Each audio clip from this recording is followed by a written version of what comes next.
Chapter 234. It was late at night in the outer area of the engineering department. It was raining heavily in August. The dark clouds covered all the nebulas. In the darkness, the headlights of the cars were somewhat dazzling due to the rain. Shula looked at the official under the umbrella and narrowed his eyes. He knew that the secret that he helped the engineering department was finally exposed. He just couldn't figure out whether the other party wanted to deal with him or to steal the fruit again. But no matter what, it shouldn't be the case that the big shot under the umbrella came to Hong Kong personally. Shell Motor Company was a giant federation enterprise that prioritized technology. Under the supervision of the board of directors, the real backbone of the company was the engineering and technical staff. Shula was also one of the engineering and technical staff, but he was only a third-level technical supervisor. The official under the umbrella was the chief technical consultant of the Shell Motor Company. The chief technical consultant automatically became the independent technical director of the board of directors of Shell Motor Company. With the status of Shell Motor Company in the Federation, any member of the board of directors had great power and status. After the nutshell technical director under the umbrella finished speaking, he returned to silence. Through the pair of glasses, he waited for his answer. At this time, the rain was getting heavier and heavier. It stretched over the black umbrella above his head and splashed some water on the glasses. But the big shot didn't bother to wipe it off. He just looked at Shula and wanted to know if this important young man would resist. They were surrounded by Whitewater Company's guards in black rainproof combat suits. Shula knew that these people were either mercenaries who killed without batting an eyelid or special forces trained by the military. No matter how confident he was in by Yulon and himself, he didn't think of resisting because these black-clothed guards were holding their spears tightly. At this time, an umbrella came to Shula's head and blocked the rain from falling from the sky. Shula looked back and saw Secretary Bai standing behind him with her head down. He didn't know when this person turned from beside him into an umbrella. The rainy night was dark and wet, and the industrial park was silent. Only the area illuminated by the headlights of the cars was still facing each other. The difference in the number of people on both sides was too great, so this confrontation seemed to be about to end. However, as soon as this umbrella appeared, only the independent director and Shula were not worried about the consequences. It subtly turned the atmosphere around. Shula looked at things with a sharpness that was completely inconsistent with his sincere appearance. From the moment he was stopped by the checkpoint to the appearance of this Mr. Independent Director, he quickly analyzed the situation and confirmed that the other party had a rough idea of his background, so he didn't dare to use force recklessly. However, the other party would definitely do everything possible to isolate him from the engineering department to ensure that the Federal Academy of Science would be the first to successfully develop MX. He wiped the rain off his face, stared at the director's glasses, and said, "I don't understand what confidentiality rules I violated." "You don't have to explain anything. I am honored that you came here specifically for me, but I think you should know that I now have long-term access to the engineering department." As if she wanted to add momentum to Shula's rebuttal, Bai Magnolia, who had been holding an umbrella behind him with her head slightly lowered, raised her head and coldly scanned the surrounding Whitewater Company guards. Her eyes were calm and quiet, but there was an extremely repressed coldness in them. The headlights of the cars were originally a little hazy due to the heavy rain, but the moment Bai Magnolia raised her head, a flash of lightning suddenly flashed through the ink-like rain clouds in the sky, illuminating the dim world for a moment and revealing the delicate face in front of everyone. When the surrounding Whitewater mercenaries in black combat suits saw this delicate and quiet face, the originally cold and silent formation changed a little. It was not a commotion, but it was vigilance, absolute vigilance. This was because they all recognized this face. This face could only belong to Bai Magnolia, the former combat manager of the company's 7th team. Within the Whitewater Company, this delicate man was not famous because no one was willing to talk about him. The Whitewater mercenaries, who killed without blinking an eye, felt fear from the depths of their hearts when they talked about this man who looked like a woman but was more ruthless than anyone else. The independent director looked at the two people in the rain indifferently. He had no desire to debate with them. Today's trip to Hong Kong was mainly to use his position in the company to suppress the backlash from the engineering department.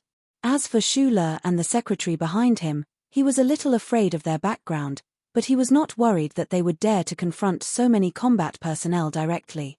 Although they were faintly uneasy, the combat personnel in black still pressed forward. They did not pay attention to Schuler, who looked very ordinary. Instead, they focused most of their attention on the seemingly fragile Magnolia. Their muzzles were aimed at his vital points, and their eyes did not leave his wrist. This was because they knew very well how terrifying this delicate man's close combat ability was. Back in the Bermuda Triangle Star region, this man even killed 7 Bermuda bandits with only a small knife.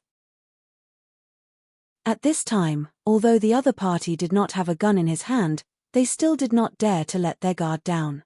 Magnolia still held the umbrella, but she took a step forward and blocked in front of Schuler. Her left hand quietly reached into her trouser pocket. It was such a simple action, but it made the movements of the armed guards next to her pause. These people could feel the danger from Magnolia's action, so they did not understand why Magnolia, as an employee of the company, still wanted to protect Schuler despite the board's order. This was not in line with Magnolia's usual style. Thinking of this, Schuler's figure became somewhat unfathomable in their hearts. Clearly, this young technical director did not have the slightest unusual aura, but he was able to subdue this beautiful knife. It was really hard to imagine. By some time, Schuler knew that the current situation was very troublesome. If he did not resist, with the other party's strong power in the Federation, they could easily put him under house arrest for many days without doing anything to him. The chief technical director, seeing Schuler's slightly moving lips, suddenly said with a smile, "Don't try to resist. Although I don't want to, I think there should be a lot of people who would like to see an accident happen." Schuler's palm gently rested on Yulon's shoulder, preventing her from unleashing a vicious attack. At this moment, 2 people hurriedly ran over from the engineering department.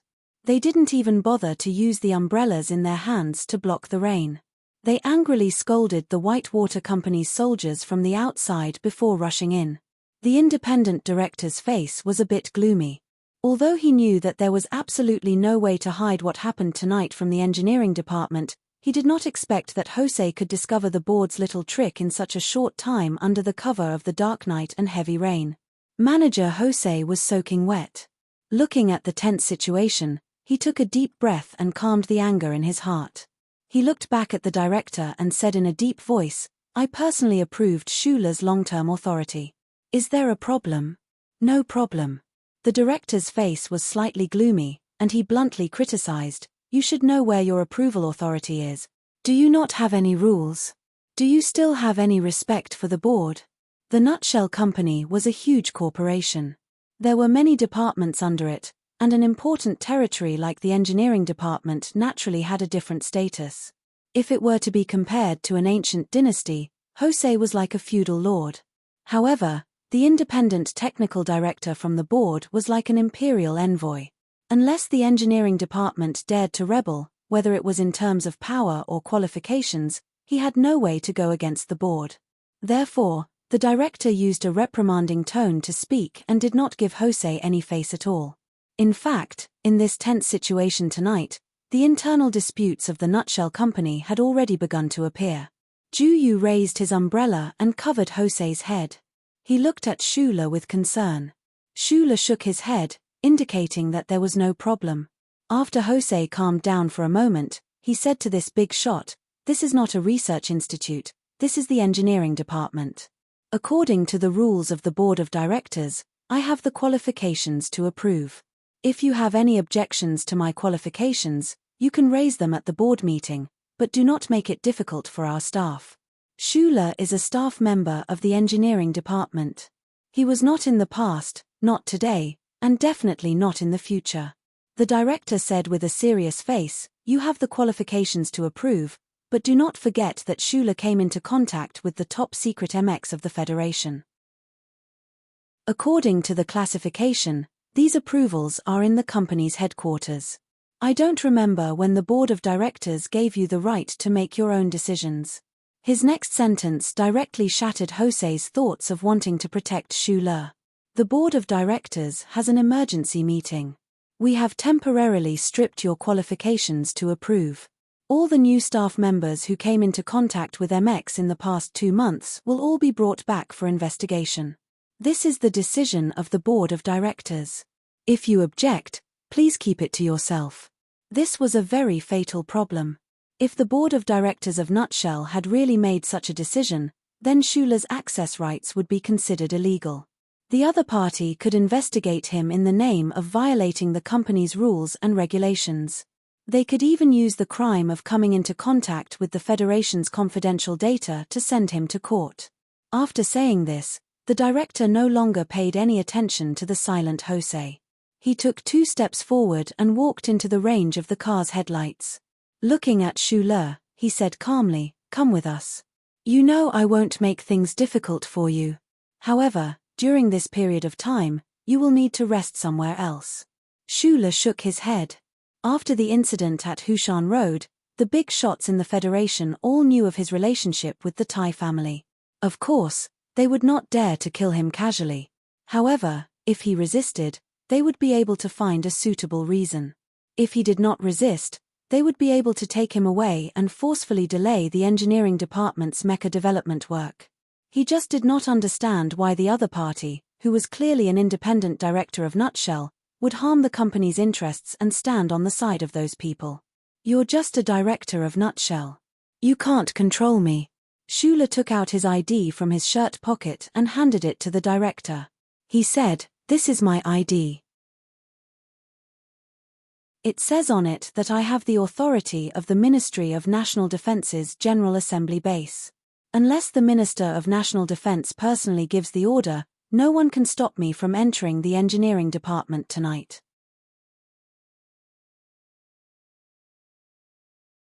Chapter 235. In the eyes of many people, Schuler was just an ordinary guy, at least on the surface. After coming to the capital ring, there were too many outstanding men around him. Whether it was in terms of appearance or inner qualities, they were all much more eye-catching than him. So when he said those words, the director couldn't help but be stunned and began to re-examine him.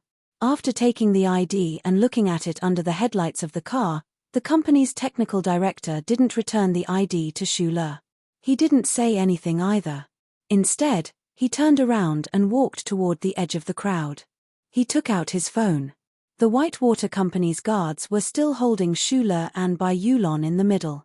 Without his order, no one dared to let them go.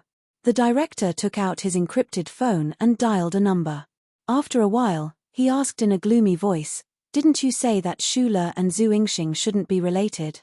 That's just a cover. Why does Schuler have the ID from the Department of Defense?" Secretary Luo's voice came from the other end of the phone. This close subordinate of Dean Lin of the Federal Academy of Science didn't seem to have expected that Schuler would take out the special permission from the Department of Defense.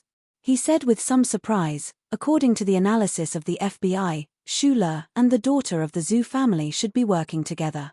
If that's the case, why would the Department of Defense get involved? Could it be the madam's idea? The director asked in a low voice. He suddenly felt that the August rain was a little cold. "I'm not sure, but Mr. Director, since things have come to this point, we have to continue," Secretary Luo said softly on the other end of the phone. The faint sound of a violin came from the side. The director of the Federation's technical director had a very high status in the Federation.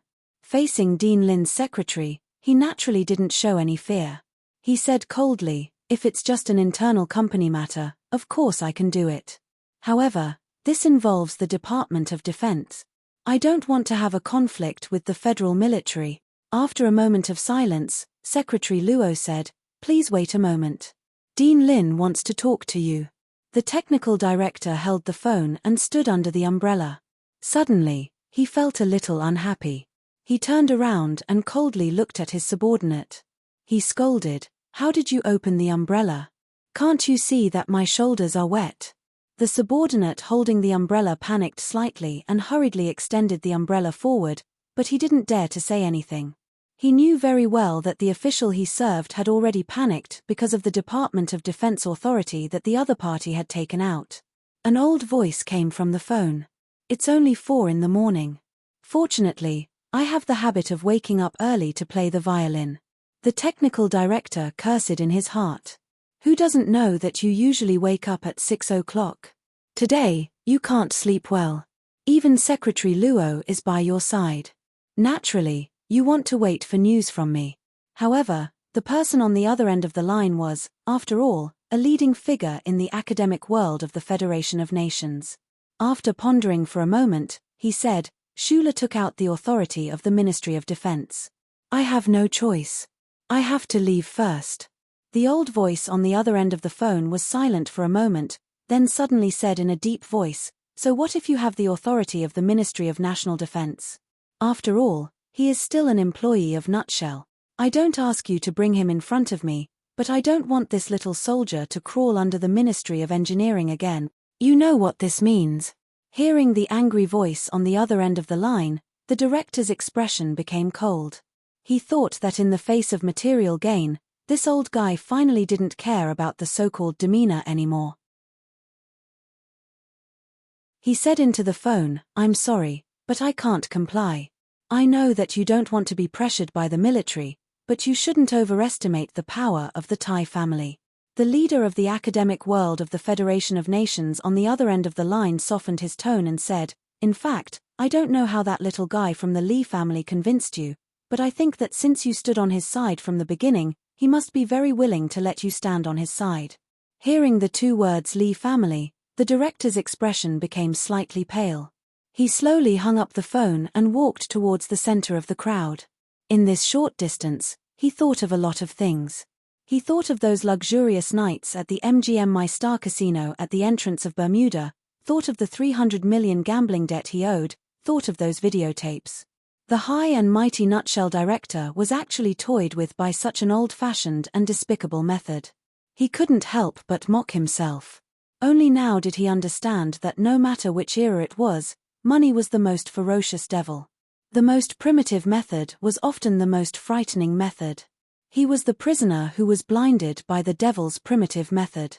Walking in front of Schuler, the director handed the ID back to Schuler with a cold face. He had already made a decision. In fact, between losing his reputation and going against the Ministry of Defense, he could only choose the latter. He angrily and irritably knocked away the umbrella that was held by his subordinates behind him. The director stared at Schuler's eyes and said coldly, arrest them. The rain soaked the hair of this middle-aged man.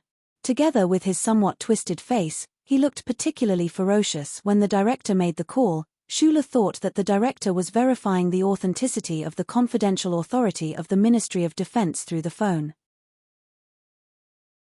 However, when the director's expression became so cold and ferocious, he knew that things had changed. He didn't know if it was the Li family or the Federal Academy of Science that found a way to make this independent director of Nutshell disregard the authority of the Ministry of Defense and make such a crazy move. When a person was unreasonable, any rules and principles in the Federation would not work on him. To deal with such a person, one could only be more unreasonable than him. The moment his finger took back the ID, Schuler was already preparing for this. The director in the rain in front of him was obviously blinded by the previous negotiations and underestimated the determination that Schuler would show in this incident. He slammed his foot on the ground, and countless splashes shot out like arrows, making the light of the car's headlights appear even dimmer. At this time, layers of rain fell from the sky. There was no lightning or thunder. It was the dark season, and only the light in the rain could help see things. This was the purpose of Schuler's first kick.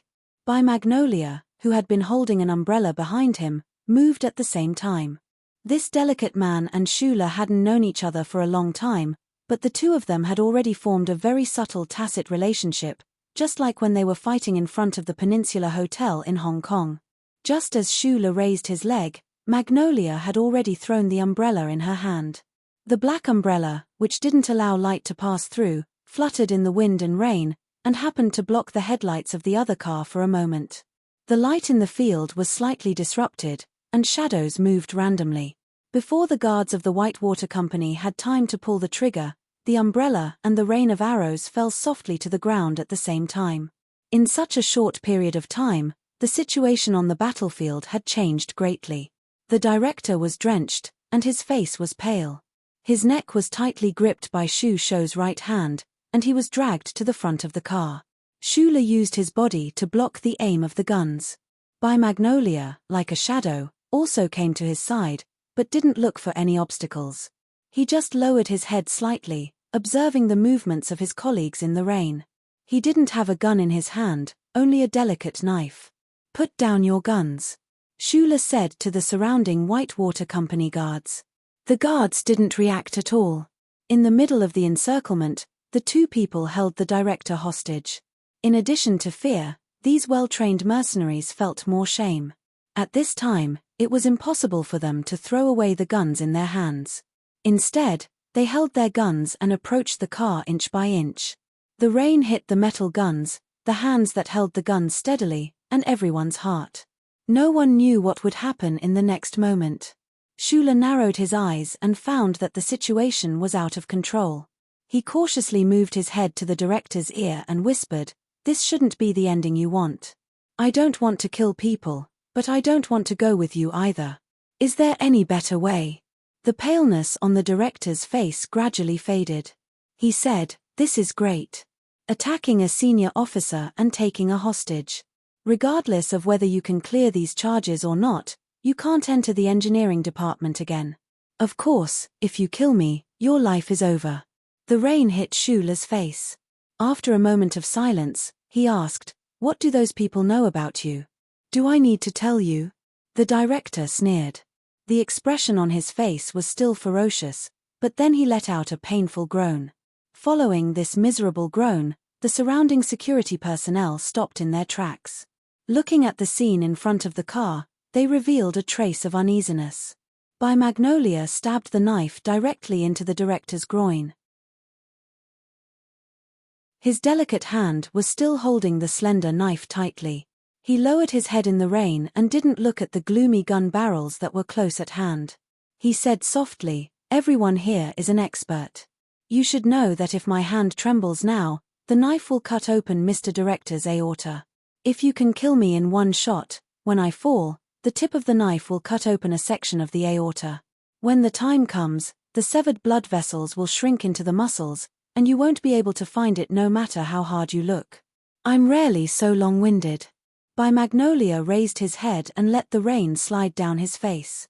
He looked at the gun barrels around him and said seriously, "I'm worried that there are novices among you who can't see this." The mercenaries of the Whitewater Company were all veterans. The leader of the team waved his arm and stopped his subordinates from advancing. He no longer tried to pressure the two young kidnappers with his aura. He knew that every word by Magnolia said was true, and it was obvious that the other party was cold-blooded to the extreme and would not make mistakes like he did. "What are you waiting for?" The director's face was distorted. He reprimanded them loudly, "You are a bunch of trash." There was no one in this world who was not afraid of death, and the respected chief technical director was even more so. However, he did not think that the two kidnappers would dare to kill him, because Shula had a strong background and a bright future. Such a person would never do something as unsightly as a life-and-death struggle. The pain in his leg was very real, but this kind of pain made him a little crazy. He angrily scolded the Whitewater guards who did not dare to step forward. At the same time, he turned his head and scolded Shula fiercely, "Young man, you're finished. No matter the outcome, just because of this incident, the entire Federation will not tolerate you." At this time, Director Jose had already been pushed aside by the guards. He anxiously shouted to Shula across the crowd, "Shula, don't do anything stupid." The security work of the engineering department was originally contracted by the Whitewater Company. Although he was the director of the engineering department, he could not command these paramilitary personnel. Moreover, the director was currently in Shula's hands. That secretary had actually stabbed the director so carelessly. This fact made him feel unprecedented pressure. They knew that Shula could not be tied up without a fight, but if he persisted, what if the Whitewater guards really wanted to kill him? He subconsciously wanted Juyu to inform Secretary Shen, regardless of whether it was too late. Who knew that when he turned around, he would find that there was no one beside him. Shula did not pay attention to the shouts of these two people. He just narrowed his eyes in the dark rain and watched the movements of the guards. When he saw the index finger of the captain slowly move away from the trigger, he felt slightly relieved. However, at this time, he sharply noticed that one of the guards seemed to have been inadvertently dragged to the periphery. At this moment, he raised the light sniper rifle in his hand and aimed it between Bai Yulon's eyebrows. Bai Yulon also sensitively noticed this. He slightly lowered his head and looked over with cold eyes. If this was in the past, he would definitely rush into the crowd at this time, even if the other party was also a well-trained mercenary. However, at this moment, he could only coldly look at the gunman, because Shula was still behind him. A sense of danger surged in Shula's heart, just like when the Special Task Force agent appeared in Linhai during the New Year. The gunman was probably not one of the director's men. If he opened fire now, it would be a chaotic battle. He was afraid that the director and Shula would die on the spot, and the real mastermind behind the scenes would be able to get away scot-free. Thinking of this, he could not do anything, because once he raised his hands and surrendered, all his previous efforts would be in vain. However, the light in his eyes gradually dimmed, as if he had not noticed anything. He thought for a long time, but in reality, in the rainy night, it only took a blink of an eye. The Whitewater Company's guards were still aiming their guns at Shula and Bai Yulon, but the gunman outside the crowd had already coldly pulled the trigger.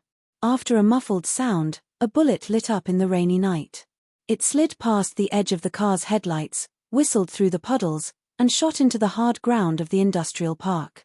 Shula and Bai Yulon both had time to dodge, but this shot missed. This was because at the moment before the gunman opened fire, a figure used the cover of the rainy night to quietly go behind the gunman from behind. A palm hit the gunman's elbow, interfering with his shooting, and at the same time, a palm strike was viciously aimed at the gunman's neck. The gunman was a very strong character, as he was able to react in such a short time. He turned his head and dodged the palm strike. In the dim rain, he could clearly see that the attacker was the gentle engineer from the engineering department. He did not pay much attention to it, as he was prepared to knock down the engineer and then take advantage of the chaos to escape. The poor gunman did not know that this seemingly gentle engineer was the most outstanding student in this batch of the First Military Academy. Although he was not as meticulous as his predecessors, Shun Li and Shi Qinghai, he still had extremely strong mobility. With a crisp crack, Ju Yu, whose military uniform was already drenched in sweat, used 3 extremely simple and practical movements to knock the gunman to the ground. He also broke the gunman's upper arm in passing. His attack was extremely ruthless. The moment the gunshot rang out, no one would think about where the gunshot came from. Instead, they would think about who the gunshot had hit. After the well-trained Whitewater Company guards found that no one was hit, they did not go crazy and start firing randomly. However, the situation was complicated, and no one knew what was going on. Those gun barrels could spew out flames at any time. 2 military helicopters flew over at high speed, and the sound of gunshots rang out amidst the flames. In the rain, a deep trench was plowed on the ground by the powerful guns and cannons. We are Unit 8384 of the Harbor City Garrison District. Everyone, put down your weapons immediately, put down your weapons immediately. Otherwise, we will kill without mercy, kill without mercy. From the dark green military helicopter's microphone, a stern voice sounded, as if it was explaining the power of his order. The rotary gun barrels on the aircraft began to rotate at high speed again, making bursts of metal grinding sounds in the rainy night. A deep trench appeared on the hard ground of the industrial park. The high temperature was still maintained in the marks made by the high-speed bullets. The rainwater that fell into the trench sizzled and turned into a faint mist. The debris that was blown away by the powerful firepower of Darren's rotary gun hit the edge of the car, and the metal doors were densely packed with small dots. Although the majority of the Whitewater Company guards were former soldiers of the Federation, their current status was only that of mercenaries. Facing the imposing federal military helicopters, they did not have any intention of resisting. Moreover, the unreasonable gunfire from the cannons had already proved the viciousness of these soldiers. In a situation where they did not have heavy weapons, wanting to face the Federal Army head-on was like a bare-handed person fighting a military mech. In this world, there were not that many Feng Yu and Shu Le. Supervisor Jose stared blankly at the dark green helicopter that landed on the ground, at the Federation soldiers that filed out, and then at the White Water Company guards that put down their weapons under Darren's gun barrel. For a moment, he could not help but be stunned. He did not understand what had happened, and why Unit 8384 of the Garrison District would suddenly appear here. An officer walked down from the helicopter, and the rainwater hit his military cap, making patter sounds. The officer did not care about the strange gazes around him. Instead, he hurriedly jogged in front of Shula, and with a clap, he saluted and said in a deep voice, "Under the orders of the Ministry of National Defense, Unit 8384's Major Lan Xiaolong is here to report to the Chief. We await the Chief's orders."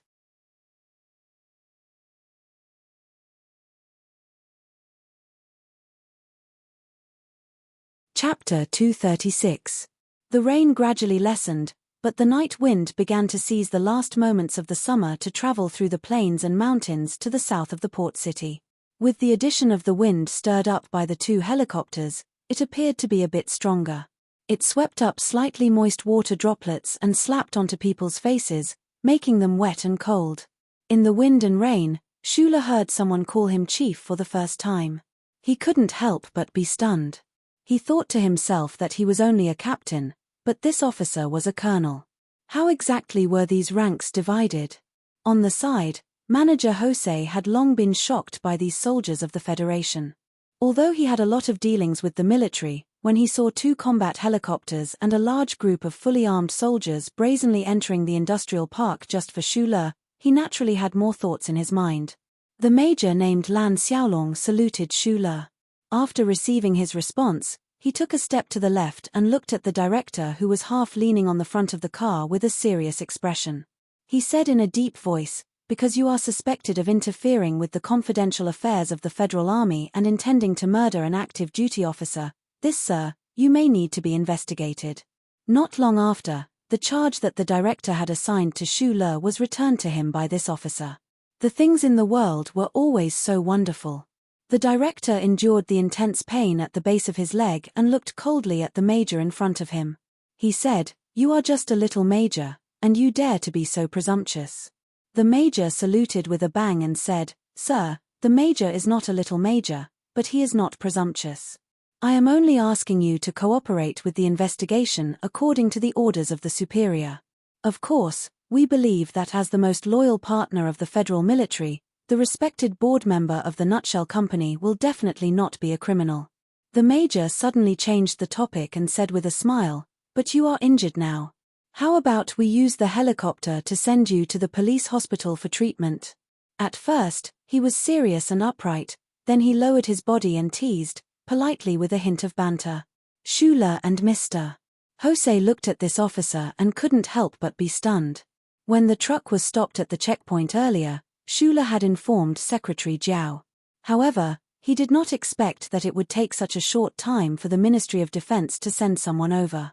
Moreover, the person who came was an officer that he could not see through. A member of the board of directors of the Shell Motor Company was a big shot. Even if he was facing a powerful military force, he would not be afraid. Therefore, the way this major handled the situation was very appropriate.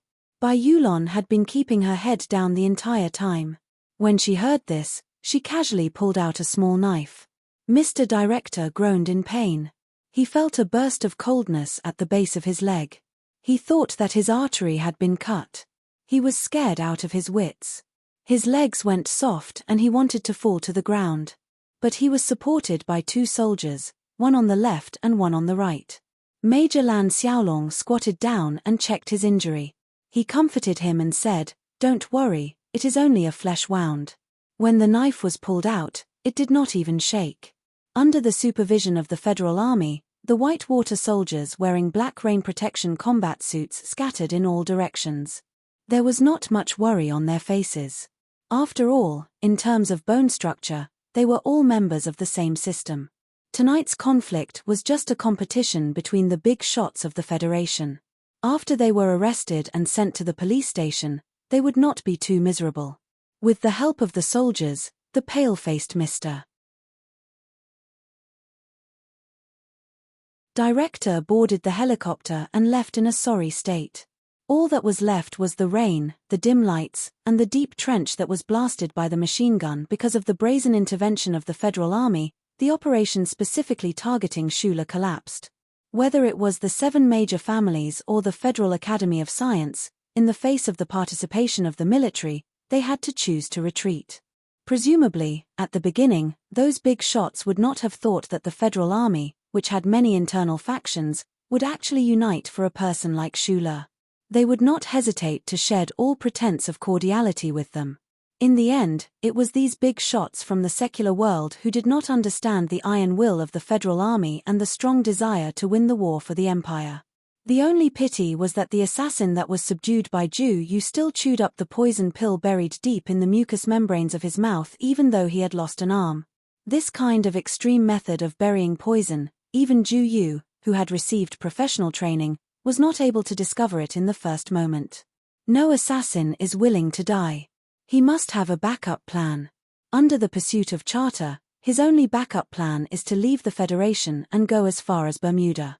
Ju took off his wet clothes and said to Shula, in order to escape the pursuit of the Federation as quickly as possible, this assassin's backup plan could only be at the spaceport in Harbor City. Shula immediately understood Ju's meaning. He turned his head and whispered a few words to Major Lan Xiaolong. The other party called him Chief. He did not know if the other party was joking or not, but he did not really think that he could order the other party to do things.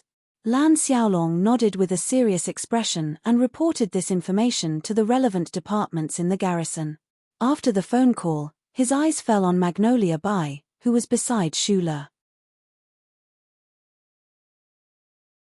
That delicate man made him feel a little complicated. After taking a hot shower, Shula put all his busy and nervous feelings behind him. In the underground office of the engineering department, he dialed Secretary Zhao's number.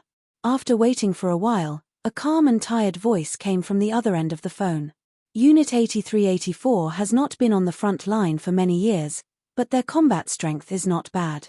From now on, until the MX is successfully developed, they will be responsible for your safety. Shula held the phone and nodded. Facing the eyes of the aristocratic families and the politicians, as well as the power and dark methods, he was indeed a little tired. Being able to obtain the protection of the Federal Army was naturally the best way. He did not have to worry about his own safety anymore. However, he heard something else from the voice of this big boss of the Department of Defense. Deputy Minister Zhu seemed to be under a great deal of pressure. I will raise this matter to the higher-ups during the joint conference, Deputy Minister Zhu said over the phone. Shula nodded. He knew in his heart that the higher-ups of the Joint Conference of Staff were naturally President Sig. Mr. President asked the office staff to knock on the Joint Conference of Staff. Naturally, the Joint Conference of Staff would not dare to do anything. Immediately after, he somewhat understood where Deputy Minister Zhu's pressure came from. Mobilizing the garrison forces was definitely not something that the Deputy Minister of Defense could decide alone. However, the obvious bias shown in this matter could make people think that he was too close to the Tai family. This was definitely not in line with the political ethics of a cabinet member of the Federation government. Last time, I said that the Federation only needs the MX to be developed. The other end of the phone was silent for a moment. Zhu Yingxing said in a cold and serious tone, but now I hope that the first to succeed is the engineering department, or rather, you.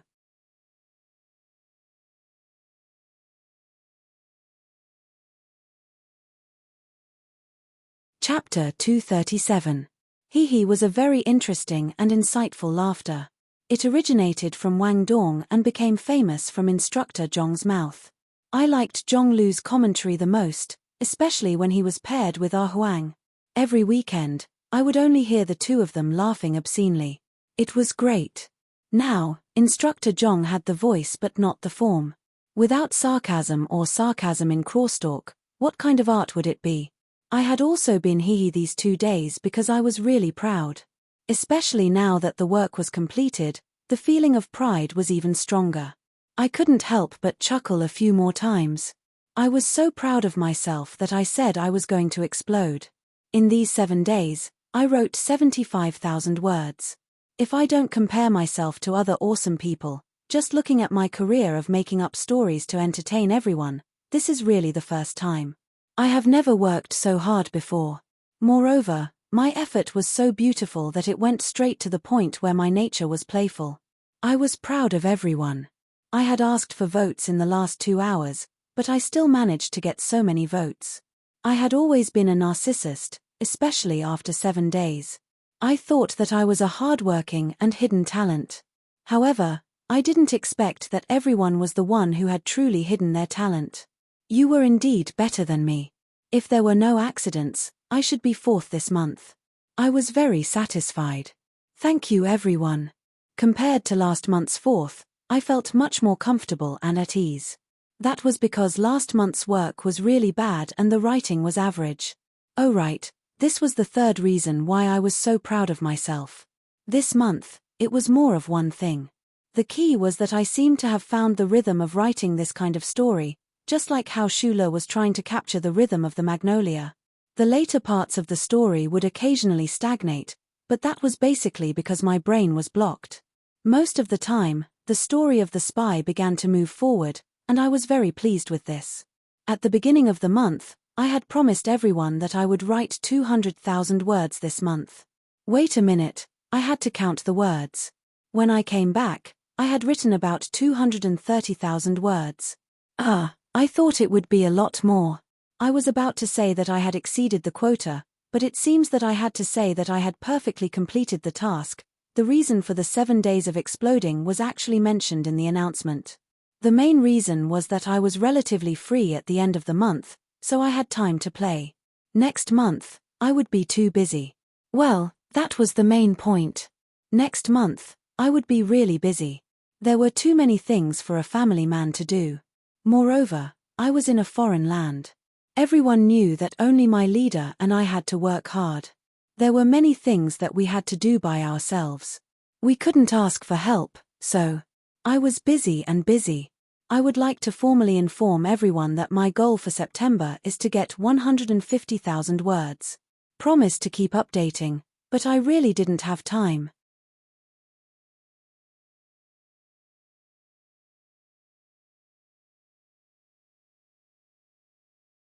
Chapter 238. These last words of Deputy Minister Zhu finally revealed a sliver of the pressure he was under. However, this enormous pressure was successfully transferred onto Schuyler through these words.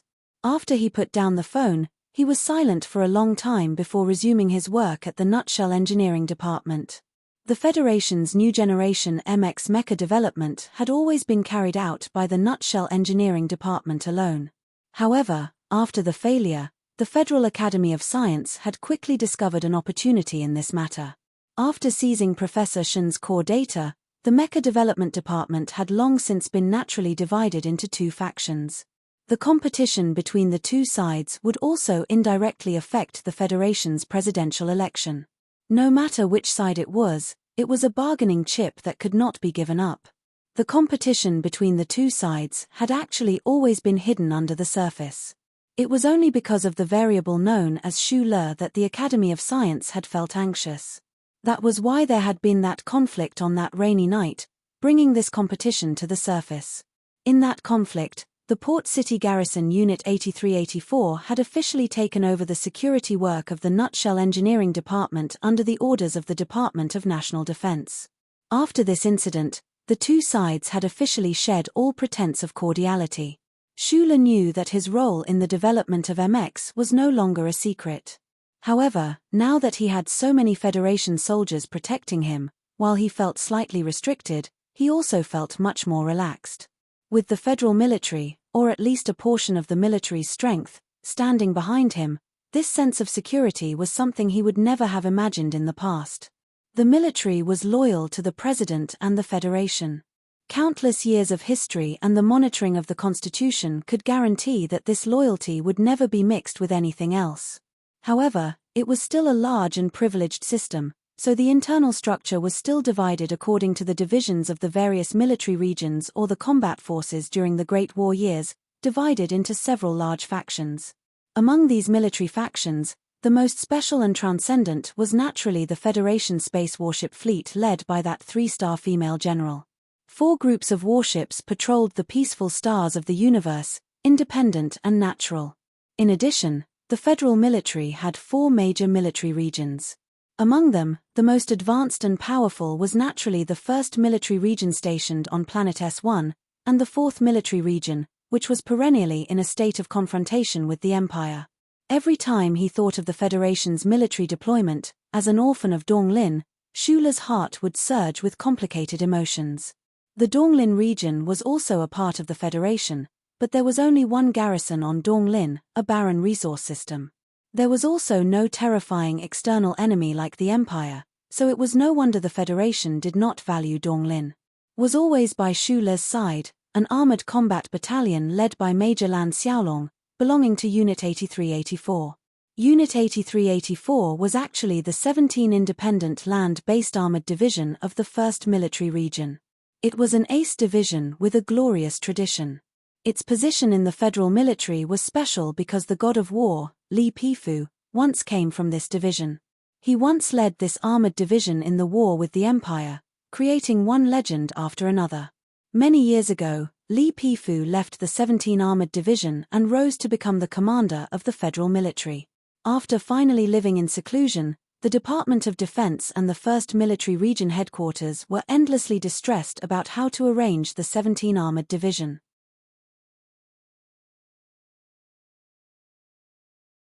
The political requirements of the Federation were destined to not let this legend be destroyed, just like how no one dared to let the god of war, Li Pifu, a stature-level figure, fail even once. Therefore, the 17 Armored Division was withdrawn from the front line of the Westwoods to Planet S1 and became the main military force in the most prosperous city garrison of the Federation, Unit 8384. Since they wanted an undefeated legend, if they didn't let this division go to war, naturally, they would never be defeated. Because of this secret meaning that couldn't be said out loud, the 17 Armored Division didn't participate in a real battle for many years. Even when the federal military arranged for the various military regions to take turns to fight on the front line of the Westwoods, they didn't have a part to play in it. Until one time, when the god of war expressed his concern about the combat strength of the old division in his hometown in Philadelphia. Then, like a little wife, his disciples took some combat personnel below platoon level from the 17 Armored Division and sent them to Bermuda as a show of respect to the god of war. The Ace Armored Division had become a decoration because of political needs. Based in the place for a long time, interacting with society, and being influenced by the lights, the iron-blooded troops gradually became silent and mediocre in the most prosperous area of the Federation. Just like the number of their garrison, they became a little more like 8384. Although there are a lot of mountains in the military, places like the 1st Military Region are all silent places for the senior generals because the 1st Military Region is always shrouded in the glory of the god of war. When Ju Yu mentioned that name, his expression became a little serious. It seemed that if he didn't do so, he couldn't express the respect a professional soldier had for the god of war. I heard that the Li family has some influence in the 1st Military Region. After all, they are a family with a long history, and they have been sparing no effort to sponsor the living area of the military region. It seems like they don't care about the cost and just want to get some benefits. But you don't have to worry about anything. After all, the Li family is not the Zhong family. No matter how big their influence on the military is, it's limited. This was already something that happened a few days later. Shula was asking Ju Yu about the complicated factions in the military. There was no less gossip and secret information in the military than in society. Ju Yu, who was respected by his classmates and loved by his teachers in the 1st Military Academy, had a very clear understanding of the factions in the military. His fingers left the workbench, and he rubbed his temples tiredly. He leaned back in his chair and listened to Ju Yu's explanation. However, his eyes drifted to the corner of the warehouse. In the past few days, he had already noticed that the major called Lan Xiaolong should know Bai Yulon. Because he forgot that Secretary Bai had once mentioned that he was from the 17th Armored Division, he didn't quite understand. In that corner, Major Lan Xiaolong was squatting on the ground and smoking. He was whispering something to Bai Yulon beside him. Bai Yulon still had a calm and gentle appearance. She crossed her arms, leaned against the wall, and lowered her head slightly. After a long time, she would reply softly. That matter has already faded. Do you want me to go talk to the division commander and transfer you back from Whitewater? Lan Xiaolong squatted on the ground and said, the money in the military will definitely not be as much as you are now, but you will still have a status, and it will be much more stable. Bai Yulon looked at the tips of her shining boots and said softly, you are already a major. Should I go back and start as a soldier? I got my position as a major through flattery. Why did I rush over with 2 helicopters this time? I know that this is a relationship between the big shots in the Federation, but I still have to take the risk. Also, that vice minister might really become a major next year. Why should I be afraid of taking a risk? Lan Xiaolong nagged, you are much more capable than me. When I was a company commander in the recruit camp, you could eat me alive. Go back to the 17th Armored Division and work hard for 2 years. Then the division commander will transfer you to his side and train you. Being a major is nothing. Unit 8384. Bai Yulon softly repeated the unit number of her old unit. She laughed at herself and said softly, I am not from the 17th Armored Division anymore. Life in Hong Kong is too easy. You are invited to those clubs every day. I am not used to this kind of life. I also like to enjoy myself, but I don't want to do this kind of thing in uniform. I wear plain clothes every time I go there. Lan Xiaolong said angrily. Bai Yulon lowered her head, smiled and said, but I still don't have the face to go back. The Department of National Defense only let my division go after the war god gave the order. I went with the first batch, but I was the only one who came back alive. I made the 17th Division lose all its face. From then on, the military never even mentioned the matter of taking turns to battle. From this point of view, I also made the war god lose face once. Don't talk nonsense. The war god is fishing in Philadelphia. How would he know a small fish like you? Lan Xiaolong scolded in a low voice, you are just too unlucky. The Department of National Defense sent us to the edge of Bermuda for safety reasons. We thought that nothing would happen, so we were demoted to one of your classes. Who would have thought that we would meet the Empire's special bastard battalion on that godforsaken mining planet? A class against a battalion. Even if the Empire's mech pilots are really bastards, the only outcome would be complete annihilation. It's already very impressive of you to be able to escape and come back. Otherwise, with the teacher's temper, he would have executed you long ago. Why would he speak for you in the military court? Hearing the war god's name repeatedly, Bai Yulon lowered her eyes. She naturally thought of the time when she first joined the army. She was still a teenager. Her quiet and clever personality was noticed by the war god, so she was transferred to the war god's side as a messenger. After that, she made a name for herself in the 17th Armored Division. But, she raised her head and looked at Shula, who was silently working at the workbench. She said softly, I still can't go back. My life is not my own now. Lan Xiaolong followed her gaze and knew what Bai Yulon was talking about. He couldn't help but frown. He was now in charge of protecting that ordinary-looking technical supervisor. He really couldn't see anything special about that person. He also couldn't understand why Bai Yulon was always by that person's side. I sold my life to him for 20 million, Bai Yulon said with a smile. Lan Xiaolong was stunned. Then, he cursed under his breath. However, this soldier found that Bai Yulon seemed to be more talkative and more cheerful than a few years ago. He couldn't help but think, could it be because of that young man? Thinking of this, his impression of Shula improved a lot. Just as the engineering department was abnormally busy, and Bai Yulon and Lan Xiaolong were catching up with each other, Manager Jose hurriedly walked into this spacious underground warehouse. His footsteps were heavy, and the expression on his face was even heavier. Watch the news, he said to Shula. There was a trace of worry in his eyes. Shula was slightly stunned. He could vaguely guess what had happened. The workbench connected to the engineering department's network couldn't go online.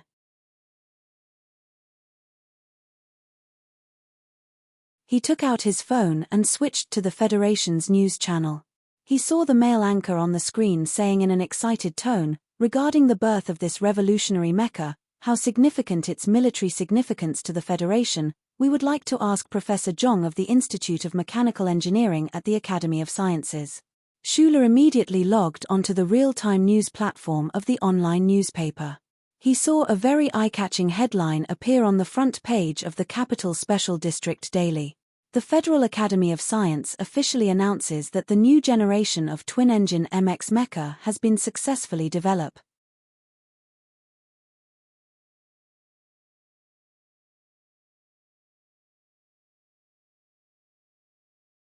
Chapter 239. The atmosphere in the underground storeroom suddenly became stifling. Bai Yulon walked behind Shu Le and lowered her head to look at the contents of the news. Ju Yu's brows also furrowed. Jose sighed and brought up the news screen. Shu Le's gaze moved away from the phone and landed on the news screen again. His eyes narrowed, and he remained silent. Everyone watched the news screen in silence. The scrolling news of the Federation was currently replaying the news conference held by the Federal Academy of Science today. In front of the dark blue background of the stage, the leader of the Federation's academic community, Dean Lin, was currently waving his arms and vigorously explaining something. Following his explanation, the 3D light screen behind him began to change. A light purple mecha gradually condensed within the light, revealing its intimidating and elegant figure. The 3D light screen changed again, and the new light purple mecha broke down into countless parts, floating in the air above the hall, revealing its advanced design concepts. In particular, the streamlined twin engines floating in the middle attracted everyone's attention. Countless cameras in the press conference were focused on the stage. The reporters were so shocked that they couldn't ask any questions. They all vaguely knew that the Federation was researching this revolutionary new mecha, but they didn't know that the Academy of Science had actually quietly succeeded in developing it. They knew better than the average citizen what kind of glory this new dual-engine mecha would bring to the Federation. This is a new era, an era that belongs to MX. Dean Lin placed both hands on the stage and used an extremely dignified gaze to calmly scan the surroundings as he spoke slowly. As his voice fell, the parts of the new mecha scattered around the 3D light screen began to gather towards the center. Accompanied by the beautiful sound of metal assembling, the new light purple MX was reassembled, emitting a faint glow. At the same time, the blue background suddenly turned into a soft existence like flowing water, pouring down like mercury. A realistic purple streamlined MX mecha appeared in front of everyone's eyes, gradually merging with the mecha in the three-dimensional light beam image.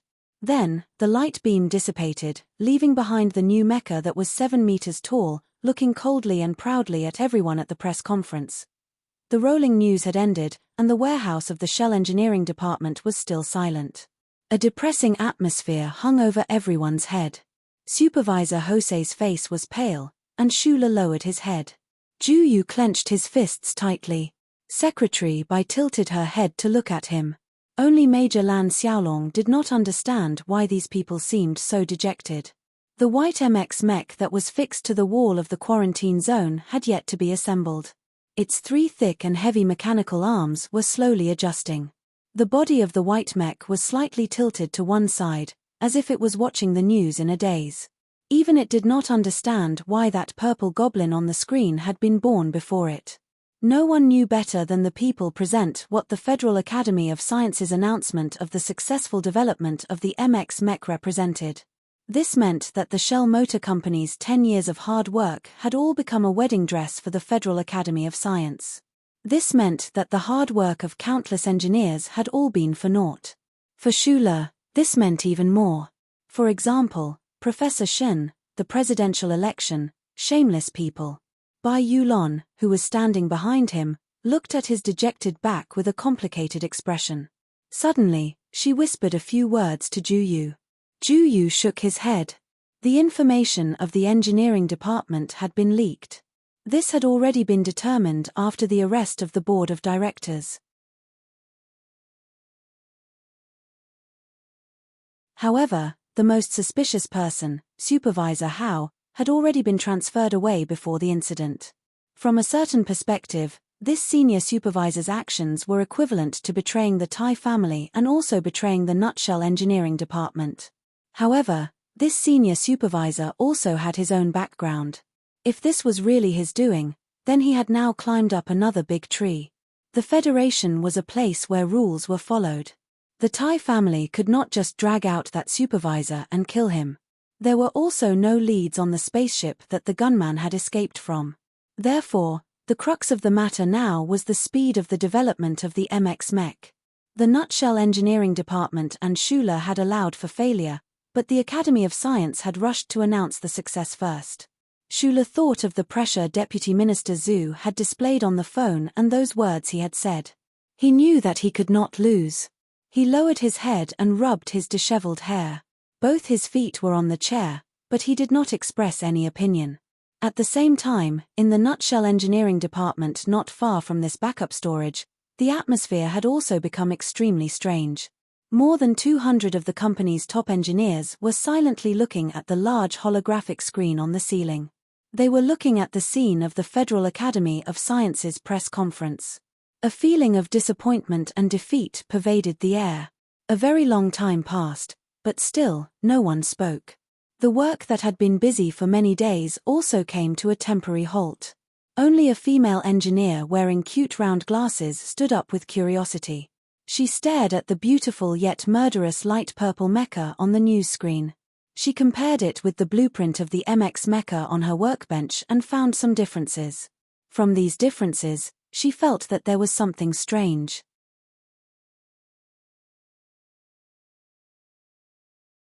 Supervisor Jose knew very well that the reason Schuler was willing to cooperate with the engineering department was because this young man had a certain stubbornness.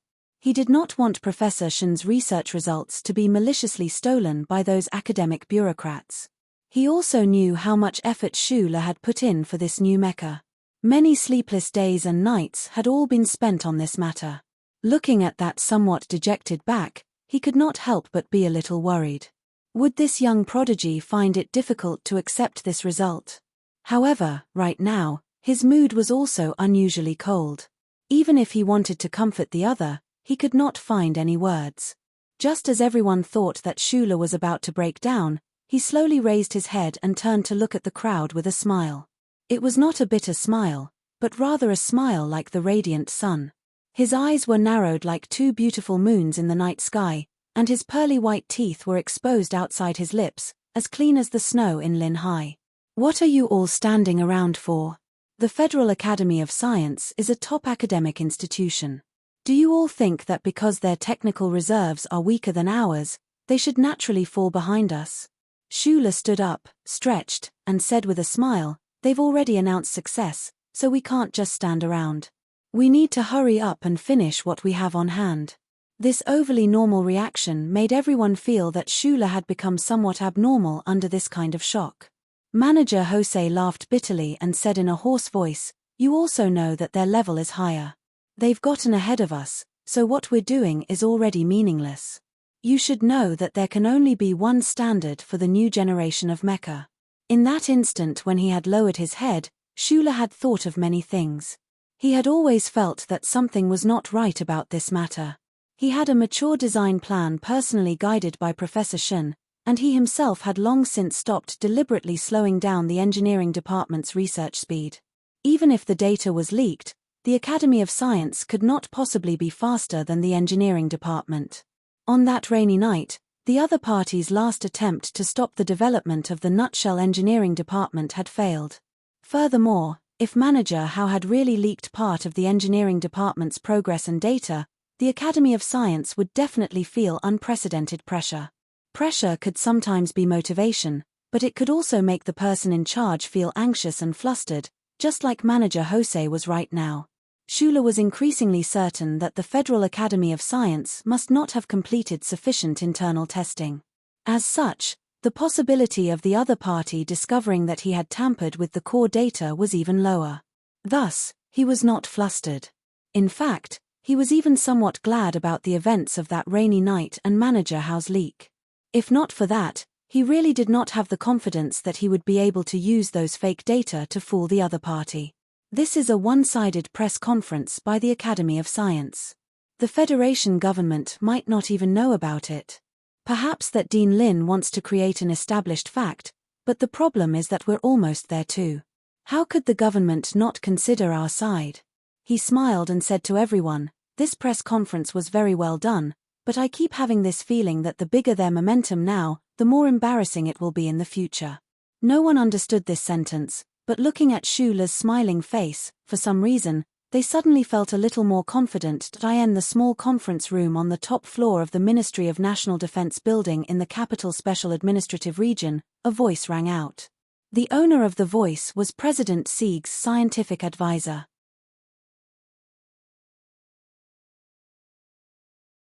He looked at the big shots around the round table, frowned, and said, "What exactly is the Academy of Science doing? Even Mr. President does not know about this matter, and they just held a press conference.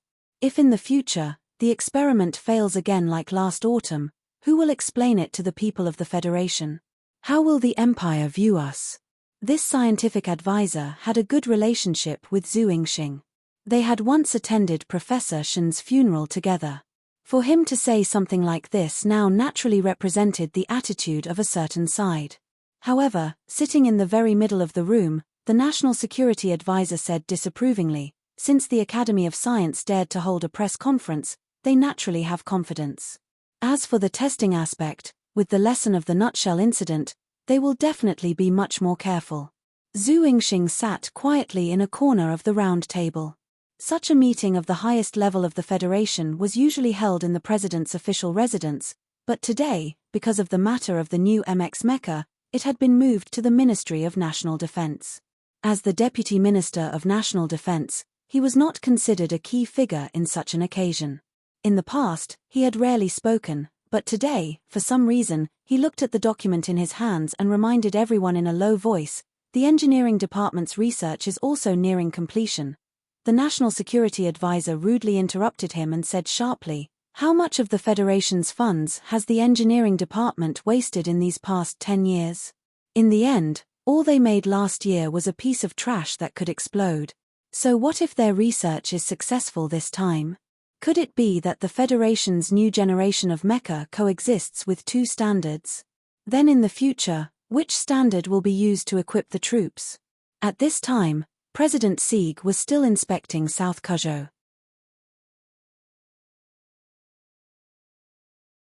The person with the highest status in this meeting was naturally the National Security Advisor. This important figure's clear stance and faint dissatisfaction in his words made all the officials in the meeting think that Zhu Yingxing would be as silent as before. However, right at this time, the usually low-key Deputy Minister Zhu took off his glasses and threw them onto the table. Meeting the gaze of the National Security Advisor, he said coldly, "Of course, we'll use whichever standard is better."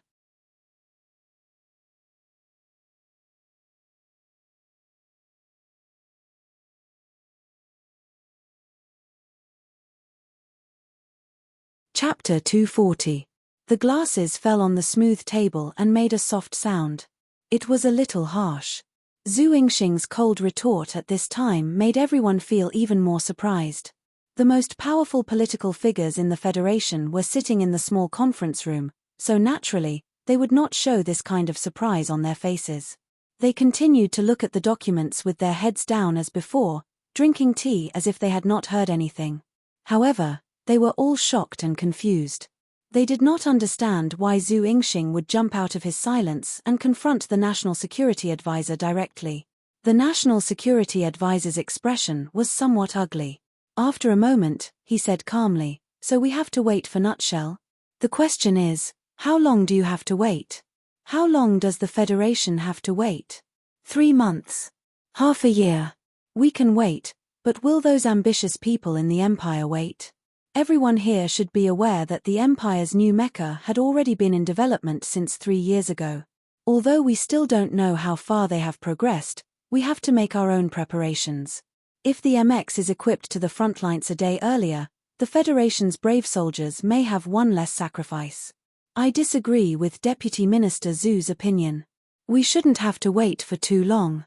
Zhu Yingxing calmly looked at the documents in front of him and said, But if we don't wait and unilaterally adopt the new mecha standards of the Academy of Science, how will we appease Nutshell?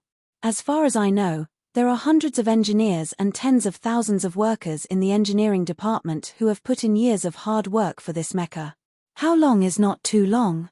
The National Security Advisor looked coldly at Zhu Yingxing and said, as the President's National Security Advisor, I cannot disregard the safety of the Federation just to appease the employees of one company. The atmosphere in the conference room had long become somewhat tense. It was not common to see the Deputy Minister of Defense face to face with the National Security Advisor, so most people chose to remain silent. Even the scientific advisor, who was secretly on Zhu Yingxing's side, could not confirm how long Nutshell would take, so it was not convenient for him to offer his support. I think the Nutshell should stop for now. Mr. Security Consultant looked into Zhu Yingxing's eyes and said firmly.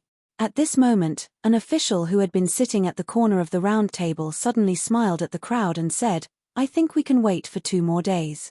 The people in the meeting room naturally knew that this young official was the Deputy Director of the Office of the President's Residence, Boog. As the Deputy Director of the Office of the President's Residence, his level of authority was not high, but because of his relationship with the President, he was able to attend the meeting. Could it be that he was speaking on behalf of the President? In a moment of doubt and silence, Deputy Director Boog looked at the security consultant and said politely, the key is time. It's not appropriate to wait too long. He then turned to Zhu Yingxing and asked calmly, the Department of National Defense should be monitoring the progress of the Shell Engineering Department. Can you give me a specific time? After a moment of silence, Zhu Yingxing said, 1 week. A joint meeting that appeared to be tit-for-tat on the surface, but which was surging in the dark, thus ended. The Federation government still had not made any specific follow-up measures in response to the explosive news from the Academy of Science. Just outside the meeting room, the security consultant dialed the President's top-secret phone number. As he silently cursed this useless idiot far away in South Dakota, his facial expression and tone simultaneously changed. Khufu.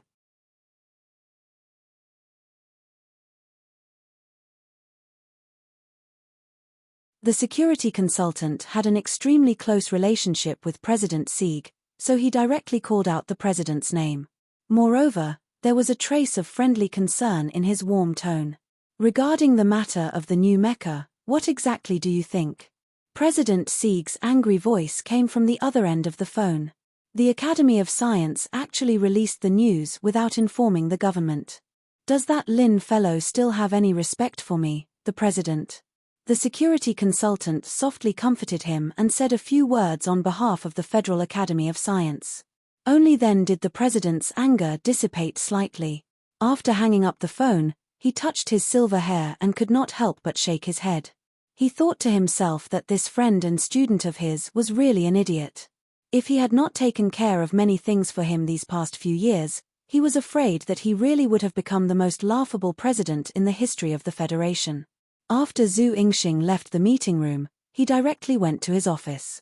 Secretary Jiao, who had been following behind him, quickly dialed the number of the Shell Engineering Department in Hong Kong and found Shu Le. You only have 1 week, Li Yaro said. Secretary Jiao thought of the tired state of the President and said in a more serious tone, the minister has already done his best. In a manor on the outskirts of the capital of Nanki State, Special Task Force agents dressed in dark suits were vigilantly watching everything that was happening outside the manor. In a room on one side of the manor, a device specifically used to monitor the electrical current noise caused by the heating of large-scale equipment was constantly working. Ever since the assassination attempt at the Linhai State Gymnasium, the big shots of the Federation realized that there were actually people in this world who were crazy enough to use military mechas to carry out assassinations.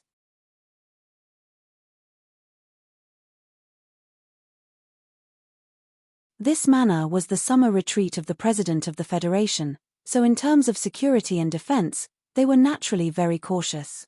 Beside the floor-to-ceiling windows of the manor, President Huff Sieg was looking at the scenery outside with a gloomy face. There was no trace of the anger that he had shown in the previous phone call. Some people are really messing around. The Federal Academy of Science is in a mess, and Senal is also in a mess now. The highest leader of the Federation was known for his two opposite personalities, which were cowardice and anger. He had never been highly regarded in the political world, and his popularity was also very low. However, for some reason, he had already been re-elected once. The director of the office stood silently behind the president with the phone in his hand. Senal was the national security advisor, the president's teacher in school, a friend, and an important figure in the government. There was no doubt that President Hufsieg's words clearly expressed his dissatisfaction with this person. There are still a few months before my term ends, but some people are already in a hurry to find their next job. President Hufsieg's lips curled into a mocking smile as he said, when Senator Parbre was still a lawyer, he had already embarrassed Senal several times. His company was awarded a large sum of money. No wonder he is so nervous this time. The director of the office stood behind the president and said, "There is still a week for the shell." A week. That should be enough to satisfy that madam. President Hufsieg lit a thick stick of tobacco and said vaguely, "I don't care who wins or loses. As long as it's beneficial to the Federation, it's fine. Internal conflicts can't mess up external affairs. I've been resting for the Federation for 10 years just to prepare for the upcoming invasion of the Empire. No." The president waved the tobacco in his hand. "My successor should have the courage to attack the Empire." The entire Federation was passionately discussing the new generation of the MX Mecha in the past few days. There were continuous in-depth reports on the TV and newspapers. The researchers of the Federal Academy of Science suddenly became the most popular interview guests. For the sake of confidentiality, they naturally wouldn't discuss the specific technical parameters and development process of the light purple MX Mecha. However, the possible effects of the dual engines had been thoroughly analyzed. In addition to the TV and newspapers, the various forums and microblogs on the internet also played an important role in this mecha craze. Countless military enthusiasts of the Federation spared no effort in analyzing the combat performance of the MX Mecha through the limited video data available. Countless people fantasized about the brave soldiers of the Federation operating the powerful mecha and defeating the barbaric invaders in the war against the Empire's invasion. In the blink of an eye, the patriotic passion of the Federation was fully aroused. Everyone was discussing the mecha, the dual engines, the electron jet, and other technical terms that they didn't understand before. Following this discussion, the Federal Academy of Sciences' position in the hearts of the people became more and more noble. Dean Lin, who led the development of the new mecha, also received unprecedented respect. In this atmosphere, even the most important autumn offensive of the presidential election was about to be forgotten by the media and the people. Only a very small number of people knew that the public support that the Federal Academy of Science gained from this incident was about to be converted into political support for the election of Ross Medellin's presidential candidate partner. On the surface, the underground nutshell engineering department of the Harbor City Industrial Park wasn't affected by this craze.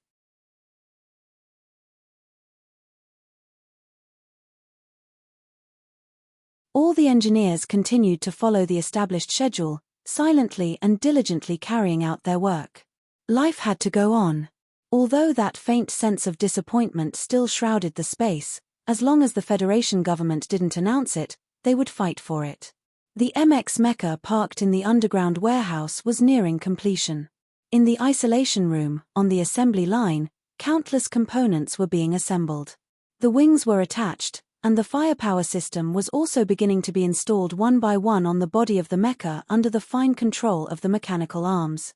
After the second coating, the surface of the MX Mecha glowed with a silvery white light. Coupled with the wings on the back, it looked exceptionally beautiful. Beautiful, but it could be forgotten by the entire Federation. Shula rubbed his dry eyes and licked his dry lips. He looked at the MX Mecha in front of him with more confidence than anyone else. It was at this moment that two words suddenly appeared on the grey holographic screen of the workbench. "Hello." Shula was slightly taken aback. He narrowed his eyes and stared at the two small words. Shock grew in his heart. This was the workbench that he had spent a great deal of effort to set up. It could block all wireless communications. How could someone hack into the workbench and send him a signal? Could it be that existence he didn't want to think of again, and wanted to chat with him out of boredom? The intruder didn't frighten Schuler for too long. A second line of small words immediately appeared. I've done a comparison of the components. I feel that some of the designs of the mecha from the Academy of Science are better. Would you like to take a look?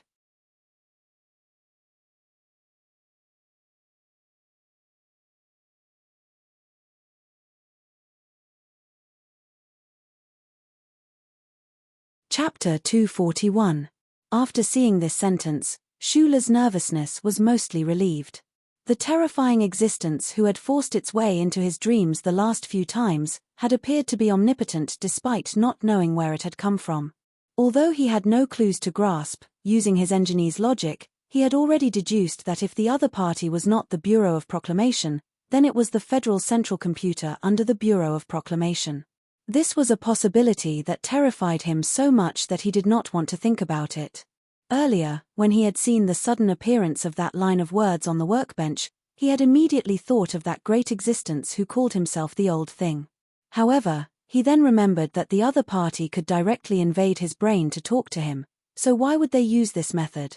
Moreover, although that existence had also very politely addressed him with the word sir in those dark dream characters, it was ultimately not as mundane and real as the words on the workbench right now. Schuler thought for a moment, and decided not to tell Supervisor Jose about someone invading his workbench. He quickly analyzed the situation in his mind. The workbench was currently connected to the engineering department's internal network, and the underground department of the engineering department was not completely cut off from the Federation's network.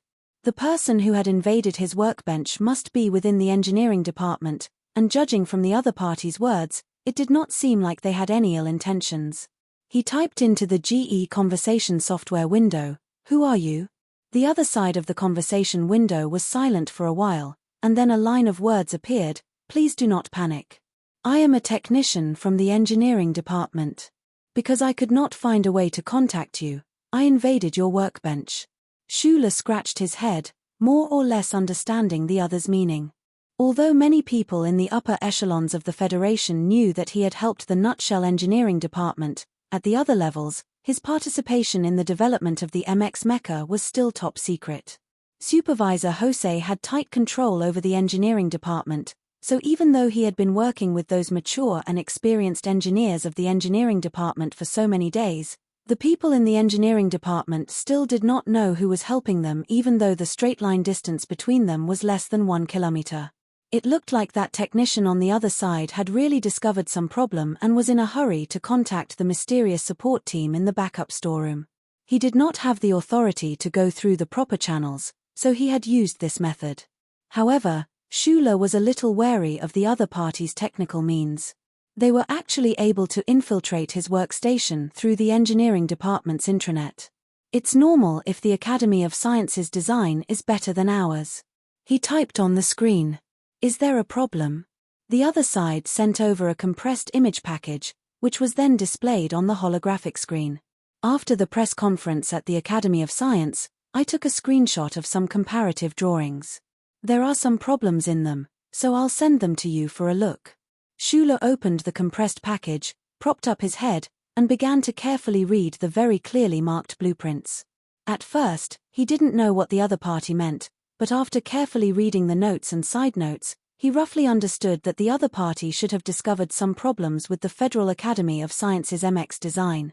The main difference between the two design ideas was in the angle of fine adjustment of the electron jets behind the twin engines.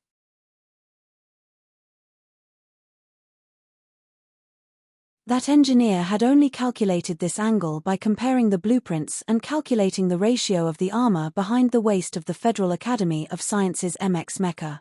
This angle was not some particularly important data.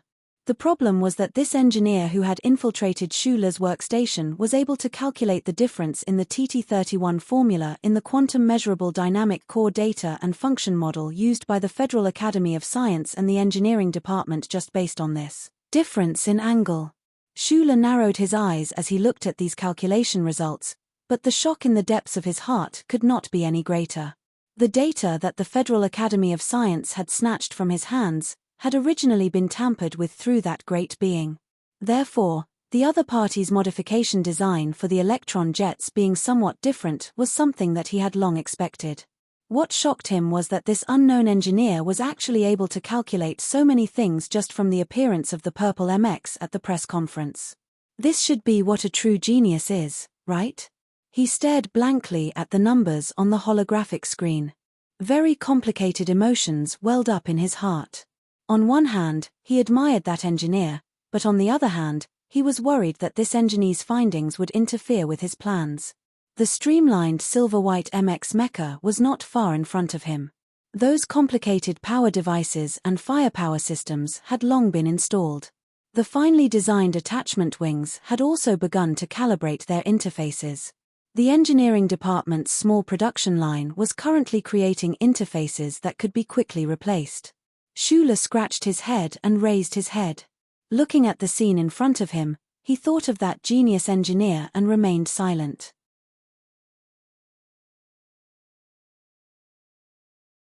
The entire Shell engineering department treated the data and function model he had brought as the most important thing, but Schuler understood that this was only because the Federation's academic community had not done much research in the field of quantum dynamic measurability these past few years. The Shell Motor Corporation engineering department had worked hard for this silver-white MX mecha for more than 10 years. The majority of the work had already been completed. It was only because of the failure of the experiment last autumn that they needed his help. Because the engine inlet had to be modified, Schuler had participated in the final assembly design this time. However, the ones who had truly solved the problem were still those outstanding and nameless engineers in the engineering department. Only the engineers of the Shell engineering department were the true contributors to the creation of the MX mecha. They were amazing giants. Schuler knew that he was only standing on the shoulders of a giant, helping him pick out a wooden spike that had pierced his earlobe to cause him pain. Your judgment is correct. The function models used by our two sides are different. Schuler was silent for a long time before he typed, but please keep this matter confidential. Confidential? The reply from the other side was very quick. Is this a disciplinary requirement? If so, of course it will be kept confidential. However, I still feel that the design from the Academy of Science seems to be better. Schuler knew how to explain this problem. He typed, "Can I meet you?" He forcefully changed the topic. He had originally thought that the other side would maintain a sense of mystery, or that they would not be willing to reveal their identity at all. Unexpectedly, the reply from the other side was even faster, and there were many emojis that represented excitement in the characters. Of course you can. I've always been very curious about where this mysterious team of yours came from. I've asked the people in the Research Institute to help me find out. Recently, no one from the Research Institute has been transferred over by the engineering department. These ordinary words hid excitement and desire. Schuler had no idea that he had long become a great mystery in the engineering department, so he could not understand the other's excitement. Open the video on your side and go through the security clearance, the engineer typed. Schuler did as he was told and opened the clearance. Then, he saw the color block in the dialog box begin to change. It went from blurry to clear, and then the scene on the other side appeared. He rubbed his eyes. He did not understand why the first thing he saw in the video was an extremely elastic pillow pressed together by someone's hand, revealing a deep cleavage. The deep cleavage moved and moved back. Gradually, the whole image came into view. Schuler's face turned slightly red. Only then did he realize that the first thing he saw was actually a girl's extremely full chest. The female engineer on the other side of the video was not very old. Her delicate face was filled with a pair of curious eyes, and a pair of large glasses made her eyes look even cuter. Her black hair was haphazardly tied up with a pen, and she wore a white work uniform. The uniform was not fastened, revealing a light yellow tight vest underneath. When Schuler saw the pair of glasses, he was stunned. When he saw the other person's face, he sighed softly in his heart. Then, his eyes were immediately attracted by the tight curves of the light yellow vest. Previously, he was a little surprised by the female engineer's voluptuous figure. Now, when he saw the other person's outfit and age, he felt that this combination was too abrupt. He had only opened the security clearance that allowed the video signal to enter, so the other person should not be able to see his current actions. However, Shula still felt a little embarrassed.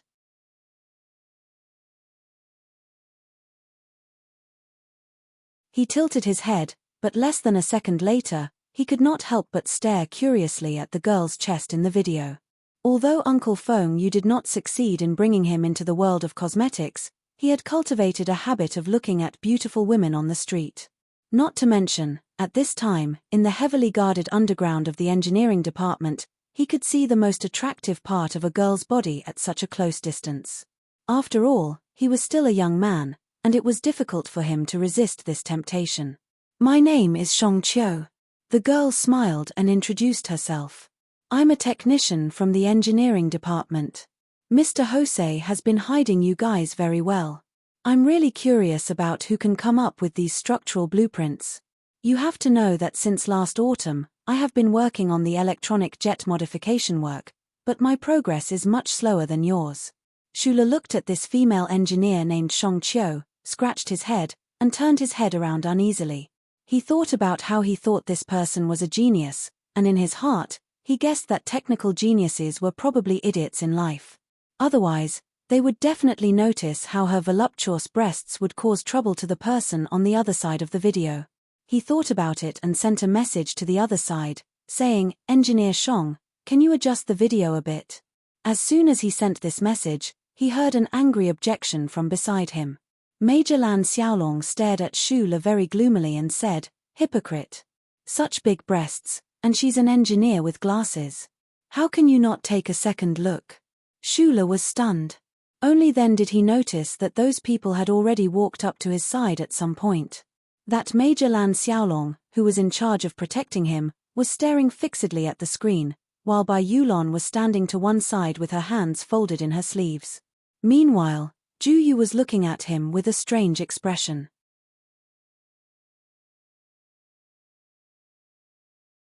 "There's no need to keep it a secret anymore. The engineering department has been guessing at your identity for a long time now, even going so far as to make a few calls." Supervisor Hosei came to the side of the group and said with a smile, "The Shong Qiu who invaded your workbench is the most famous technical fanatic in the engineering department, and also my most capable subordinate. She is the most eccentric technician in the engineering department, and also the most impressive. Generally speaking, we all think of her as a freak. The final design of the MX mecha was largely due to her contributions." Ju Yu shrugged and added, "Of course, now I feel that you're a bit more of a freak than her." Major Lan Xiaolong reluctantly watched the video move from the voluptuous breasts to Shong Qiu's face, and said seriously, "I only know that this is definitely the technician with the biggest breasts in the Nutshell engineering department." Just as Ju Yu had said, Shula had joined the research and development team of the Nutshell engineering department, restarting the final repair work of the MX mecha. These past few days, the two sides had not met each other, but they had worked together with great rapport. This caused the hundreds of technicians in the engineering department to develop a trace of admiration and endless curiosity towards the technical support team in the backup storeroom. They did not know when such an outstanding technical team had appeared in the Federation. However, since they were engaged in a confidential business, naturally not many people would ask about it. Even if they did, with Supervisor Hosei and Ju Yu's protective nature, they would not tell them. Therefore, speculations about this mysterious technical team gradually spread. Many people believed that it was those old professors from the Research Institute, some believed that it was the Federal Academy of Science that had come to provide support for the overall benefit of the Federation, and some believed that it was the board of directors that had invited those researchers from Jiyuzhong Corporation. After all, Jiyuzhong Corporation's multi-engine technology was ahead of the rest of the Federation. Many people knew about the conflict that had occurred on that rainy night, but that incident only added to the mystery surrounding those people in the backup storeroom. A technical team that was qualified to be carefully protected by the active Federal Army. Just by imagining it, one would feel that it was somewhat unfathomable. Shong Qiu was a female doctorate graduate from the capital university. Just like Xu Le, she was also an abnormal human who did not have a background in the mechanical department of the top 3 schools, but had successfully entered the Nutshell. However, her abnormality was mainly reflected in her superhuman IQ, as well as her fanatical research into mechanical technology. She did not believe that this mysterious team had come from the Research Institute, the Academy of Science, or the Jiuzhong Corporation. This was because any design would always have its own theoretical support and style. However, the modification of the electron jets by this mysterious team was completely based on the research of quantum measurable dynamics. This was especially true for the final few sets of structural design concepts, which were even more difficult to understand. They were very different from the usual conventions of the Federation's academic community.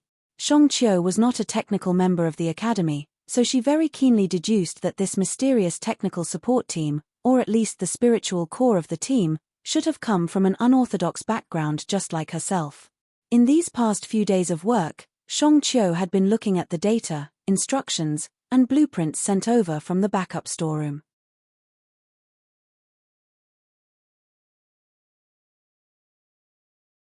She had developed a strong sense of admiration and recognition towards the technical prowess of this mysterious team from the depths of her heart. She was a technical fanatic, so when she found that someone had gone further than her and was at a higher level, she could not help but develop the desire to learn from them. Unfortunately, the discipline of the engineering department was strict. As the technical supervisor, she had to set an example. Thus, these past few days, she could only forcefully suppress the curiosity in her heart and wait for the day when the final results would be announced. She could only watch as the Federal Academy of Science rushed to announce the new mecha.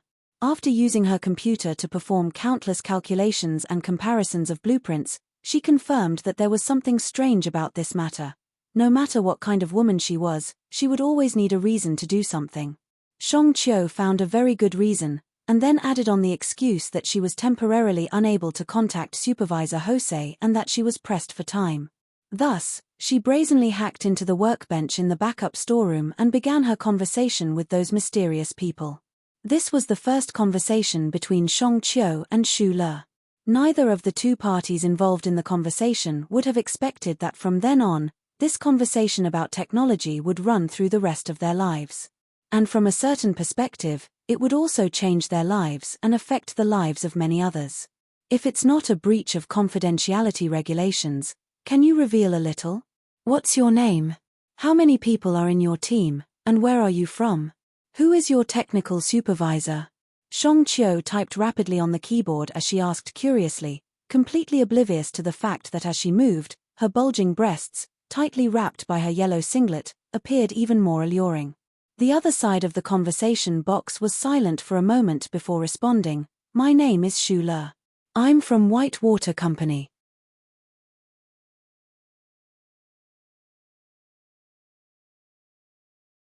Our team. I don't know how many people there are. If we include Ju Yu and Mr. Hosei, then it's 4 people. We don't have a technical supervisor, but if you want to discuss the previous question, you can talk to me directly. Shang Qiu looked at these words and couldn't help but be stunned. She didn't believe the other side's answer. How could those low-level technical supervisors in Whitewater Security Company be able to create these things? And according to what the other side said, in fact, this team only had 2 people. She rubbed her somewhat tight forehead and pushed up the glasses that were about to fall down the bridge of her nose. Her action was particularly cute, and she asked seriously, "Xu Gong, is what you said true? Then you really are a peerless genius." The people in the conversation didn't see that this female engineer had already begun to quietly operate her computer. She entered a few commands and hacked into the other side's workbench again. Without alerting any of the defense systems, she activated the other side's video capture device. Xu Le was a little embarrassed. He thought to himself that this female engineer was able to hack into the workbench and discover the problem in such a short time. In fact, he was only able to do all this by relying on Professor Shen's legacy and the structural blueprint in the Dark Dream. In a sense, he was just a cheater. Receiving such praise really made him feel a little embarrassed. At this time, Shang Qiu had quietly remotely activated the video capture system of the workbench in the backup warehouse. Then, her expression suddenly became strange. This was because she confirmed that this guy named Xu Le was telling the truth. On the screen was a young face with a trace of shyness and awkwardness. And behind the young man were manager Jose and Ju Yu. Further to the side was a pervert in a military uniform who looked abnormally disgusting. Shang Qiu subconsciously lowered her head and glanced at her chest.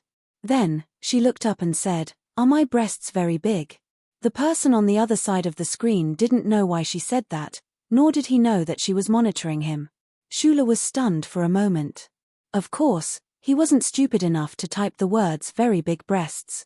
He just nodded subconsciously. Behind him, Major Lan Xiaolong was about to nod his head off.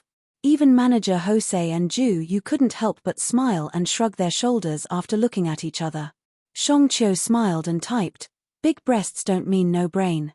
Get that stinking soldier out of here." When this sentence came out, everyone's body froze.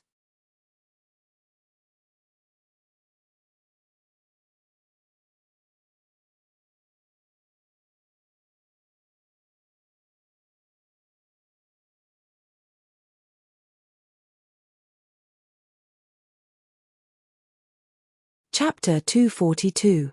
Conscience is when we are aware of the existence of the court of morality within us. No matter what method we choose to use to live in this universe, perhaps we can find a path for rats to crawl through in the radiance of the charter, perhaps we can turn the legal provisions into those yellowed papers and scattered electronic data, but when we grow old, we will always have to look back and see the verdict of the court of morality within us. People, there has never been a truly harmonious world. There is no absolute fairness, but everyone walks the path of harmony and fairness. Perhaps some people will break the wooden stick and drive away the beasts on the road, but perhaps in the next moment, that wooden stick will become a job for us to bully our companions. Deep within everyone's heart, there will be a beast. What we need to do is to throw away those wooden sticks and use a non-beastly method to deal with the disputes between us.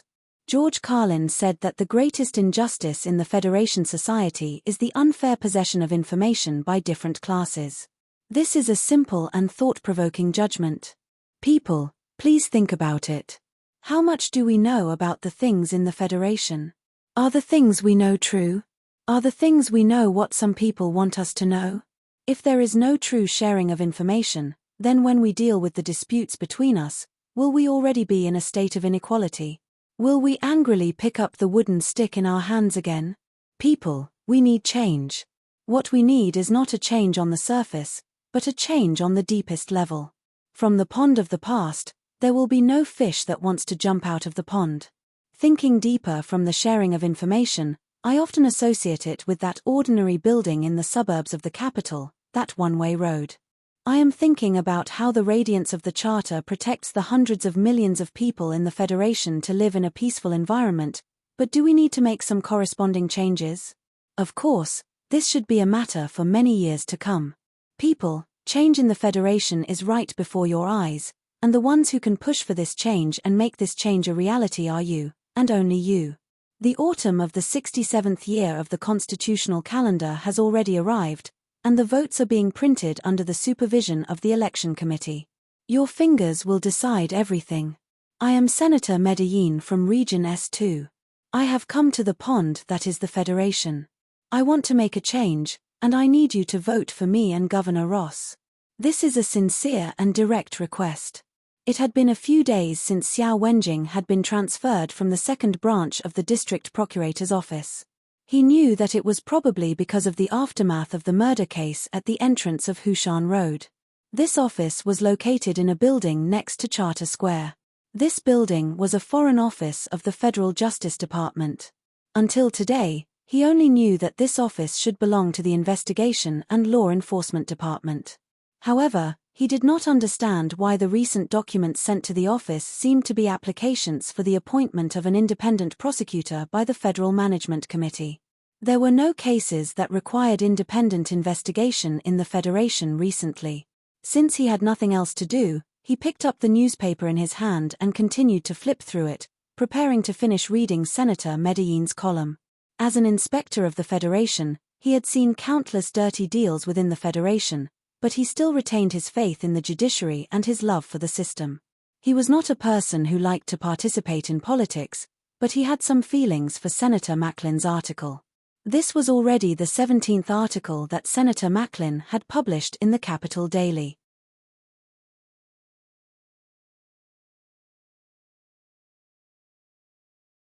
Since the terrorist attack at the S2 concert in mountainous 4 states, Senator Macklin had used this method to communicate with the voters of the Federation.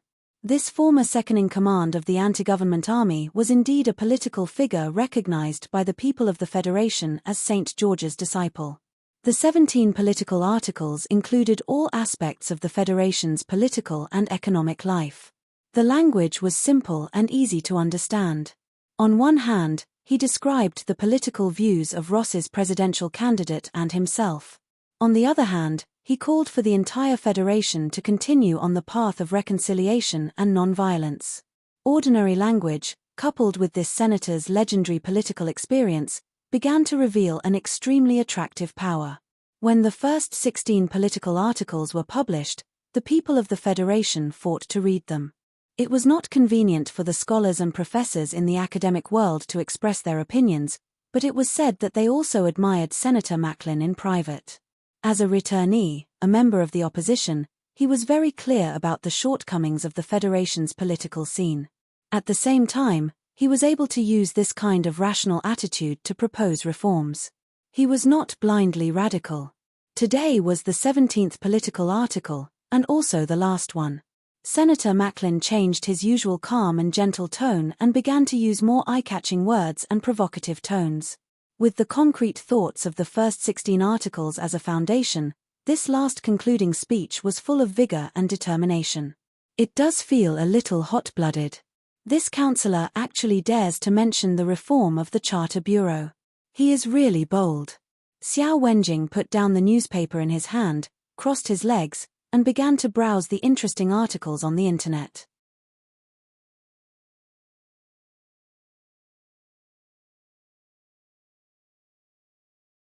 In the past few days, he was like the average citizen of the Federation, mainly downloading the beautiful blueprints of the MX mecha named Purple Sea. Right at this moment, a notification flashed on the screen. He stood up, tidied up his inspector uniform, and headed upstairs to the office. After entering the office, he saw the appearance of the middle-aged inspector in front of the office. He could not help but be stunned. After a moment's hesitation, he said, "Teacher?" The middle-aged inspector's eyes were sunken, his expression solemn. When he heard this form of address, he raised his head and said, "I am now an independent inspector personally appointed by the Minister of Justice." Xiao Wenjing immediately understood. There must be a big case in the Federation. Otherwise, the Minister of Justice would not have let his teacher come out of the academy to take over. He was stunned for a moment before recalling that he had been transferred to this department. Could it be that his teacher had started taking over this case a long time ago? That was why he had been transferred here to help. But the question was, why had he not heard anything about this before? What case is it? He walked up to the independent inspector's desk. On the desk was a small sword that represented the Federation's law and justice. "Do you still have confidence in the Federation's law?" The middle-aged inspector raised his head and looked at his most valued student. He knew better than anyone else the embarrassing role played by the Prosecutor General's office in the murder case at Tiger Mountain Road. He also knew the student's current state of mind, so he did not answer his question. Instead, he asked such a question. Xiao Wenjing glanced at the small sword on the desk and said very seriously, "Yes. Well, I can tell you. The case that the Minister of Justice has authorized me to independently investigate is related to Senator Macklin. There are a total of 17 crimes waiting for this senator," the middle-aged inspector said expressionlessly. When Xiao Wenjing heard the name Senator Macklin, heard the 17 crimes, and then connected it to the 17 political articles, he subconsciously thought of many things. A hint of boredom and disgust flashed in his eyes. He said with a slight self-deprecating tone, "The Federation's political schemes are really endless." The middle-aged inspector was not surprised by this student's reaction. This was because when the Minister of Justice first notified him, he also had the same thoughts. Now, Senator Macklin was assisting Governor Ross in the presidential election, but at this time, the Federation government wanted to investigate him. If it was said that there was no political conspiracy involved, no one would believe it.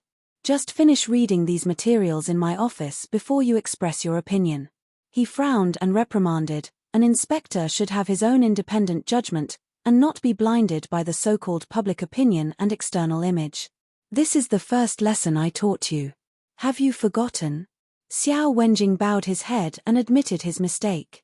He walked in front of the computer and began to seriously look at the materials that had been organized into 4 files.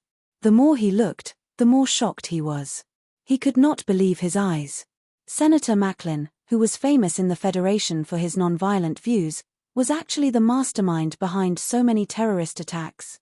As an extremely professional inspector, Xiao Wenjing did not spend much time to determine that these materials were definitely not used by someone to frame Senator Macklin.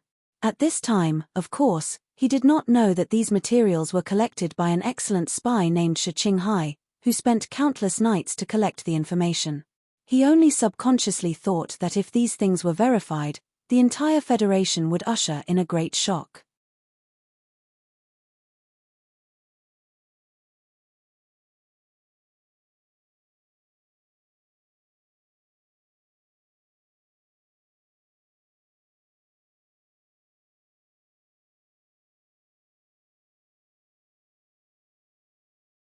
What will the entire Federation think of our newspaper? Will they think that you or I just published the report based on the self-awareness of a journalist? They will only think that we were pressured by certain forces in the Federation to act as the thugs of the politicians to suppress an old man who has no foundation in the Federation and who has just entered the management committee less than 2 years ago, who advocates nonviolence. This was a very long paragraph. After Bob finished speaking, he was also a bit out of breath. He took a sip of coffee and said in a hoarse voice, "If you can find real evidence, I will agree to your report even if I have to give up my position as editor-in-chief. But if you can't find it, I can't agree. It is precisely because our newspaper is known for being fair and objective in the Federation that the informant gave us such important information." Mr. Wood was no longer as agitated as before. He said with a trace of pain, "I understand what you mean, but we are only journalists. If even we can investigate the matter behind Senator Macklin, then what is the use of the Ministry of Justice? What is the use of the judges? We are only the explorers of the facts. Those facts are right on your table. If we can't report these, how can we face the trust of the brave informant? There are many kinds of facts. Different ways of writing will give readers different impressions after reading them," the editor-in-chief said tiredly. "I can't take this risk. If the readers of the entire Federation think that we have become thugs for the politicians, who will be responsible for the reputation of this newspaper that has lasted for thousands of years? I will try my best to be objective. You don't have to say any more."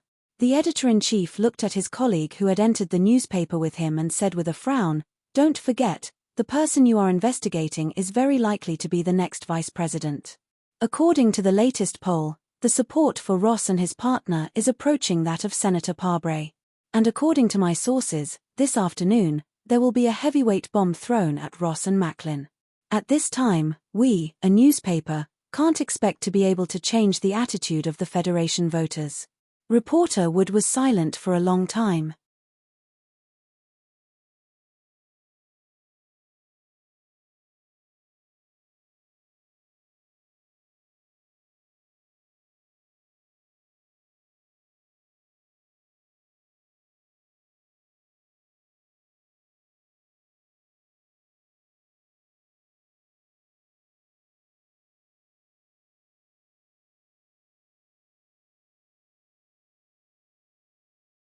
The first and last job I took on was the MX Mecha. In truth, this is the only thing I've done in my life. Today, I'll know whether this thing will succeed or not. Of course I'm a little nervous. Shula glanced at her, took a deep drag on his cigarette, and extinguished it in the water stains on the railing. He said, "I'm also very nervous." The profession of an engineer was different from that of a warship commander. It was still a male-dominated world. This was determined by the difference in the thought patterns and interest of the sexes in metal and machinery. He thought to himself, Shong Chiu had been able to enter the core department to research the MX Mecha as soon as she graduated from Metropolis University. Moreover, in just a few short years, she had risen from a normal technician to the present technical supervisor. Her ability had already been amply proven. The Federation government had given the Nutshell Engineering Department a week's time. Today was the last day.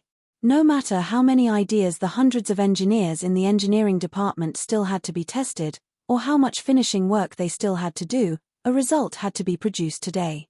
In fact, when Xu Le and Shong Qiu were smoking on the rooftop, it was precisely when the DOD General Assembly base officers were coming to the engineering department to conduct a joint inspection. Success and failure would be determined in these few short hours. Just as Shong Qiu had said earlier, what they needed to do had already been done. There was no point in staying in the storeroom any longer. Thus, they simply left the storeroom and came to the rooftop to bask in the autumn rain and scenery. It was as if this was the only way to leave that tense and stifling atmosphere. Speaking of which, it was very strange. The engineering department's MX Mecha was currently undergoing inspection, but the two most important and crucial engineers were hiding outside, not thinking or daring to care about those things at all. Almost at the same time, Mr. Hosei's voice rang out from Xu Le and Shong Qiu's communicators. The two of them exchanged a look, and from the other's eyes, they both found that Mr. Hosei's tone did not reveal anything. This pair of young geniuses very tacitly wiped away the rainwater on their foreheads and walked silently into the building. When they reached the entrance of the building, Xu Le threw the extinguished cigarette butt into the dustbin. Shong Qiu paused for a moment, and then did the same. The two of them followed the passageway into the backup storeroom. In the past, the storeroom was abnormally spacious and quiet, with only the sound of assembly lines and mechanical arms. Today, however, it was abnormally lively, because many people had come. Although those people were all standing in place at the moment, not whispering to each other, this atmosphere made Xu Le feel a little uncomfortable. He looked at the silver-white MX Mecha on the platform in the distance, and then at the seemingly small figures below the tall mecha. He narrowed his eyes. The director of the Ministry of National Defense's General Assembly base had come, and so had the CEO of the Shell Motor Company. There were also many technical personnel from the military and the research institute. These people were all wearing dust-proof and radiation-resistant work clothes, goggles, and full equipment. They looked just like battleship maintenance personnel walking in space. It was impossible to tell their identities and positions. Xu Le looked at those fully covered test officers, and could not help but think of himself and the others smoking, eating, and exercising in front of the MX Mecha. He could not help but smile. As he walked down the metal stairs, Secretary Bai and Major Lan Xiaolong silently came up behind him. One was his personal secretary, while the other was a soldier under the orders of the Ministry of National Defense to protect the safety of others.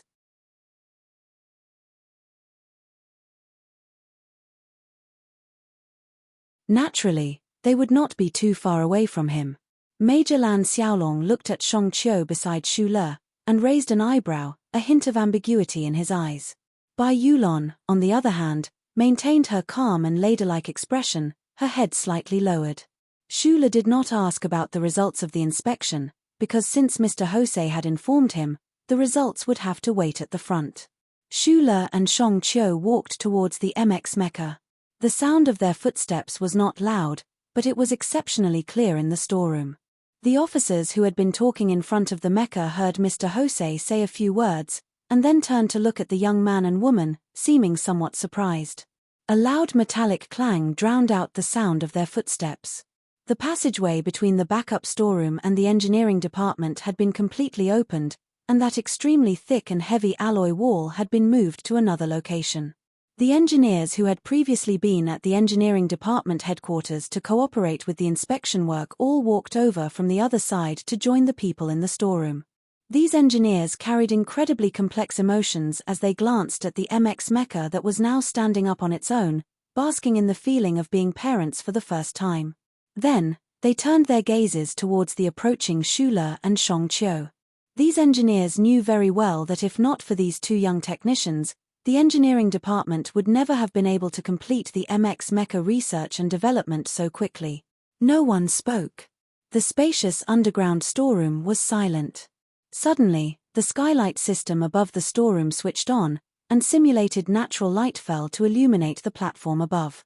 Under the natural light, the silvery white MX Mecha stood tall on the platform, the firepower system on its left mechanical arm fully engaged.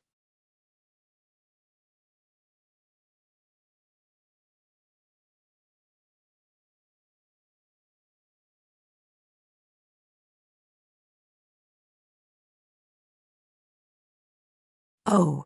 Major Lan Xiaolong, who was behind Shu Le, called out softly. The engineers began to whistle, and the warehouse was filled with jubilation. After Shang Qiu stood up, Shu Le whispered beside her, "You did that on purpose. I am the supervisor, and I know how hard they have worked these past few years. Since they succeeded today, of course I have to give them some benefits." Shang Qiu beamed and said, "You contributed the most, so do you want me to give you some benefits?" Shu Le subconsciously glanced at Shang Qiu's bulging chest and quickly shook his head. Shang Qiu laughed twice, leaned over, stood on her tiptoes, and kissed him hard on the cheek, making a crisp sound. Shu Le touched his face and then scratched his head. He knew that this only meant that he was happy and did not mean anything else. However, in the eyes of the engineers around them, it was not just that. Therefore, the whistles became louder, and there were occasional jeers and shouts. The atmosphere in the warehouse suddenly reached a climax. Bai Yulon, who had been keeping his head down, also raised his head at this moment. He gently lit up a cigarette with a smile and gently took a puff. He was a non-smoker, and would only make an exception when he was in an abnormal mood. Amidst the thunderous applause, he quietly thought to himself, when Shu Le and Shang Qiu were designing the assembly at the end, he, as the test pilot, had carried out many tests.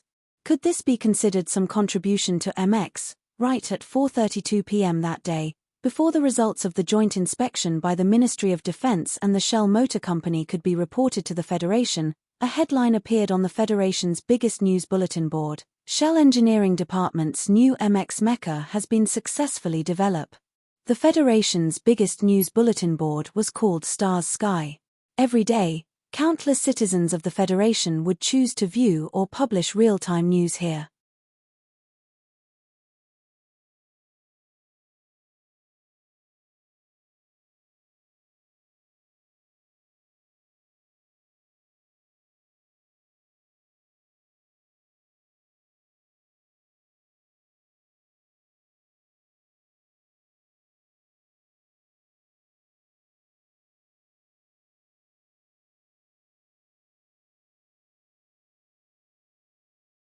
At this time, no one was concerned about whether the Federation's new MX mecha standard was based on the Federal Academy of Science or Nutshell's latest standard.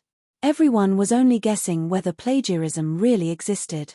The media caught wind of the news, and at 5 o'clock in the morning, a reporter from the Federation's most widely circulated serious magazine, Galaxy, called the number of the Federal Academy of Sciences press officer. Over the phone, the reporter told the other party about what had happened on the internet that night, and asked if the other party had anything to say in response. The internet is free, freedom is lawless, and lawlessness is untrustworthy. As the press officer of the Federation's highest academic institution, do you think I need to give any response to these unreasonable comments? The Federal Academy of Sciences press officer laughed loudly on the other end of the phone. I just want to tell you in private. Regarding this kind of shameless slander against the Federal Academy of Science and Dean Lin, we will reserve the right to sue the rumormonger. After the reporter hung up, he shook his head. He thought to himself, you're still picking up the phone at 5 o'clock in the morning. Obviously, you haven't slept yet. It looks like you must have been disturbed by the news of the Shell Motor Company's successful research and the rumors of plagiarism on the internet. You can still laugh so heartily. It was unknown whether this reporter did not follow the principle of private conversation, or whether some busybody had imitated the tone of this press officer, but in any case, on the internet's news bulletin board, a post similar to the content of this conversation appeared once again. Behind it, there were countless replies from the public. I'm so scared, my previous comments were caused by someone hacking my account. I do not bear any legal responsibility, I live in Bermuda. If you have the ability, cross the universe to hunt me down.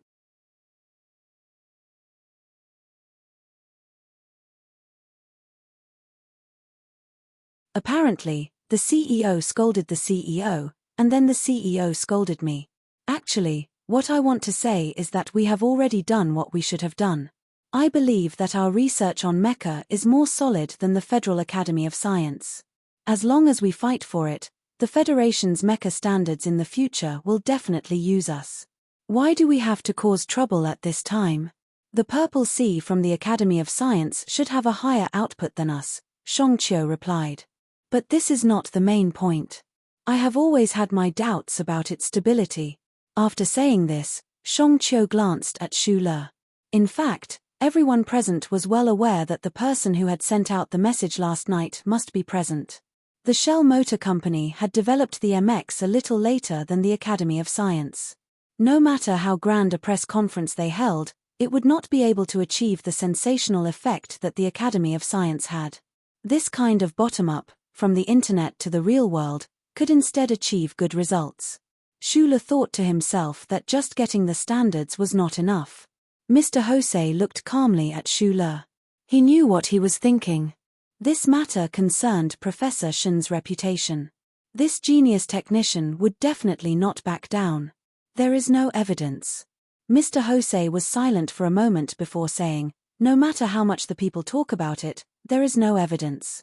After a while, it will die down.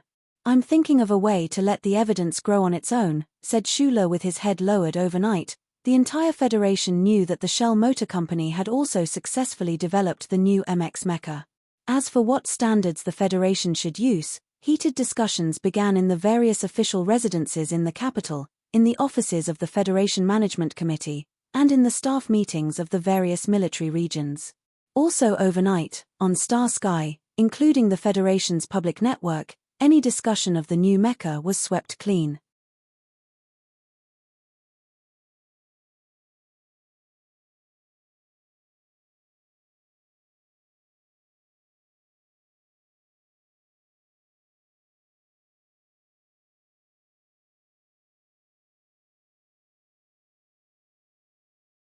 Chapter 245.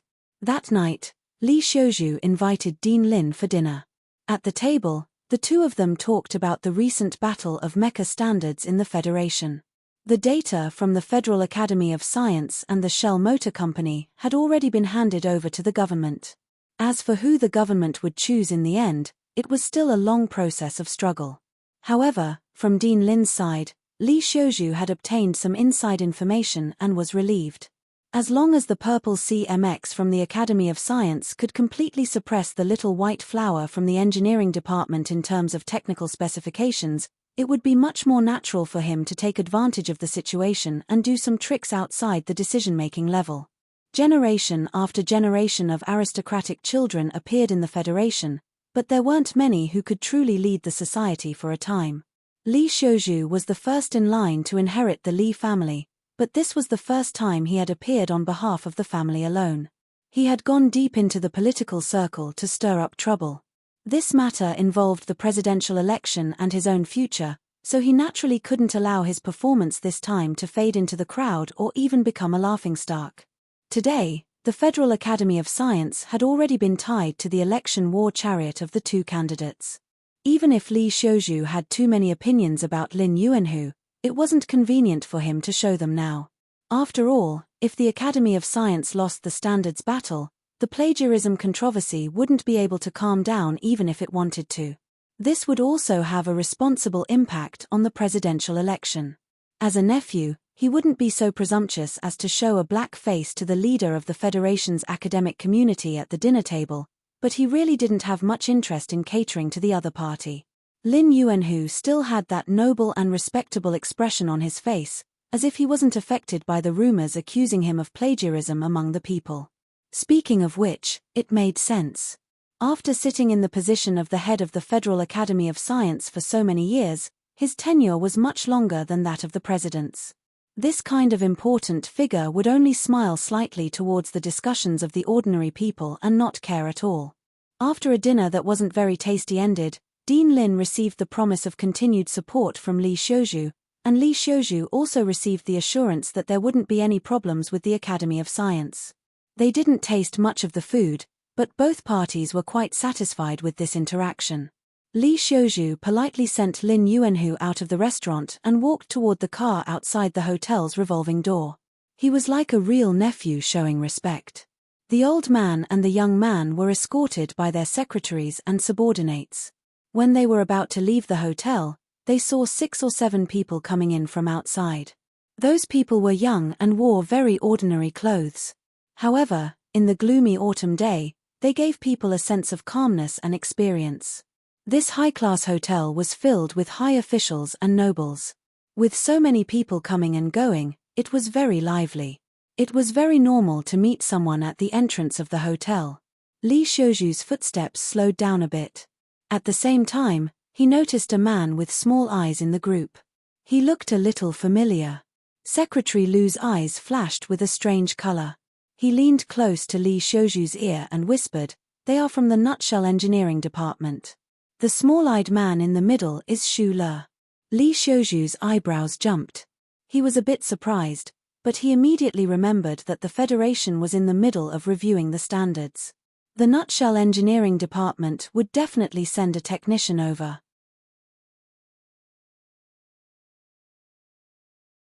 He turned around and glanced at Xu Le imperceptibly. He also noticed a woman with an impressive figure and a pair of glasses beside Xu Le. He smiled and said softly, "The people from the Nutshell Engineering Department this time seem to be quite young." "Shong Qiu, the key person in the twin-engine technology," Secretary Lu said softly. Li Xiuju's eyes were filled with surprise. He was just admiring the female engineer's temperament and impressive curves. He didn't expect this woman to be such an important person. "Say hello to your father for me." Lin Yuanhu walked to the side of the car and said lightly, "At the same time, tell Senator Macklin that the small fries in the Federation are nothing to be afraid of. Just like the hills under the moon, why should we be afraid of the wind coming from all directions?" Li Xiuju smiled slightly and replied softly. However, he didn't tell the other that the brat that the Federal Academy of Science hated the most was right behind them right now. He lowered his body and held the old man's hand with both hands. He was extremely respectful and kind. It was impossible to see the disgust he had for the old man in his heart. Bai Yulon went to handle the confirmation procedures for the room. Xu Le sat on the sofa in the lobby. His eyes were misty as he looked at the crowd beside the car outside the hotel. He narrowed his eyes. The old man beside the car seemed to be an extraordinary person. But who was the man who had sent him off? He was so beautiful that he could compete with Shi Qinghai. Shong Qiu sat beside him. She took off the strapless black slippers on her feet and casually stepped on her bare feet.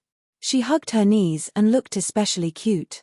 These past few days, the technicians from the Nutshell Engineering Department had participated in 4 seminars on mecha standards in accordance with the government's requirements. They had been running around the special administrative region of the capital city and were really tired.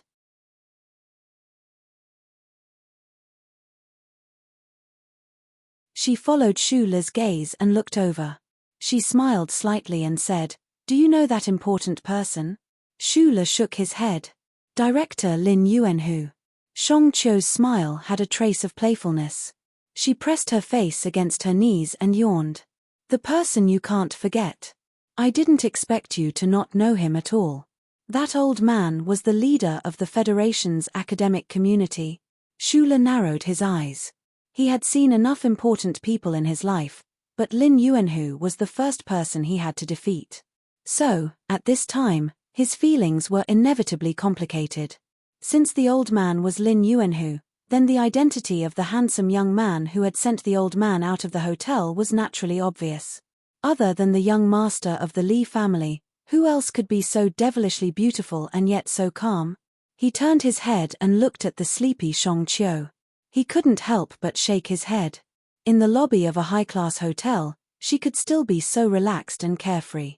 If the company had not reserved a room in advance, this hotel might have kicked them all out. A pair of small, white feet stepped on the edge of the sofa, a piece of leaf stuck to the heels. Xu Le's gaze flickered, and he saw that face without any makeup but still clean and pretty. Also, because of her current posture, the curve of her chest was stubbornly bouncing up and down under the pressure. He had to admit that Shong Qiu did have the ability to charm people. It was just that her brain was already good enough. There was really no need to show off anything. The Nutshell Company was one of the leading corporations in the Federation. This time, when it came to the competition for the new mecha standards, the company naturally would not be stingy in terms of funding.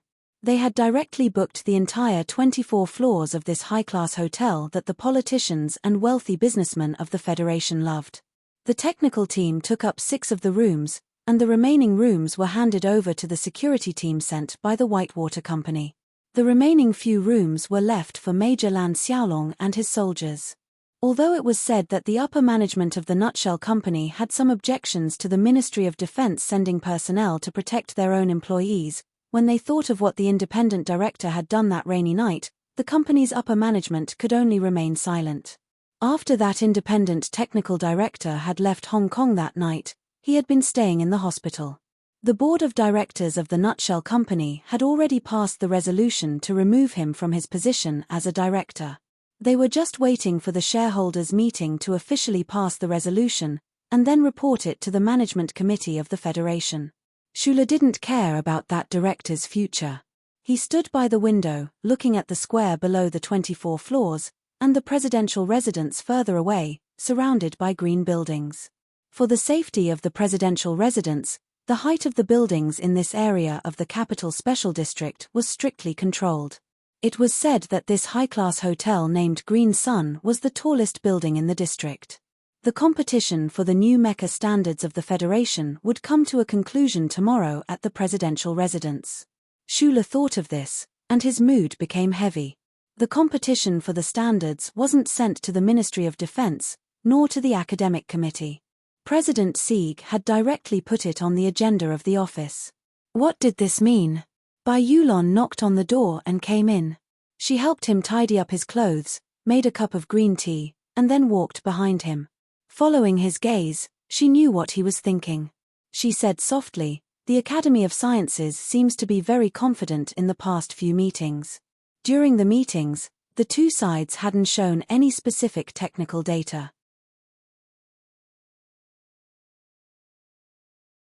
Schuler thought of the scene where Shong Qiu had confronted those old professors, and couldn't help but laugh bitterly. Shong Qiu's confidence came from her and her own abilities, but where did the Federal Academy of Sciences' confidence and even pride come from? Their data is definitely better than ours, Schuler said, and they must have obtained Little White Flower's data through some means. No confidence. Bai Yulon passed the tea to him and asked softly. Schuler took the teacup and looked at the swirling tea leaves in the water. After a moment of silence, he said, "I only hope that the company's influence is big enough for Mr. President to give both sides a fair chance to compete." What would be a fair chance to compete? Of course, it would be a mecha battle. Schuler lowered his head and took a sip of the tea, savoring the fragrance in the slightly hot tea. He turned to look at Bai Yulon and smiled. "MX is a new thing. I believe that no one in the Federation is more familiar with its controls than you. Do you have confidence?" Bai Yulon lowered her head and was silent for a long time. She would only express her confidence when she considered all the factors involved. From the first MX test to this year when Schuler brought her into the Nutshell Engineering Department, she had seen it all. She had even participated in it personally and provided a lot of experience for the technical staff. Schuler wasn't wrong. No one in the entire Federation was more familiar with this new mecha than her. "I have confidence.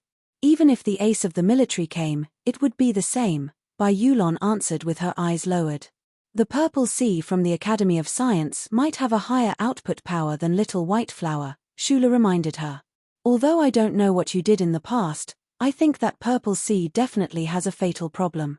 Bai Yulon raised her head and looked at him calmly.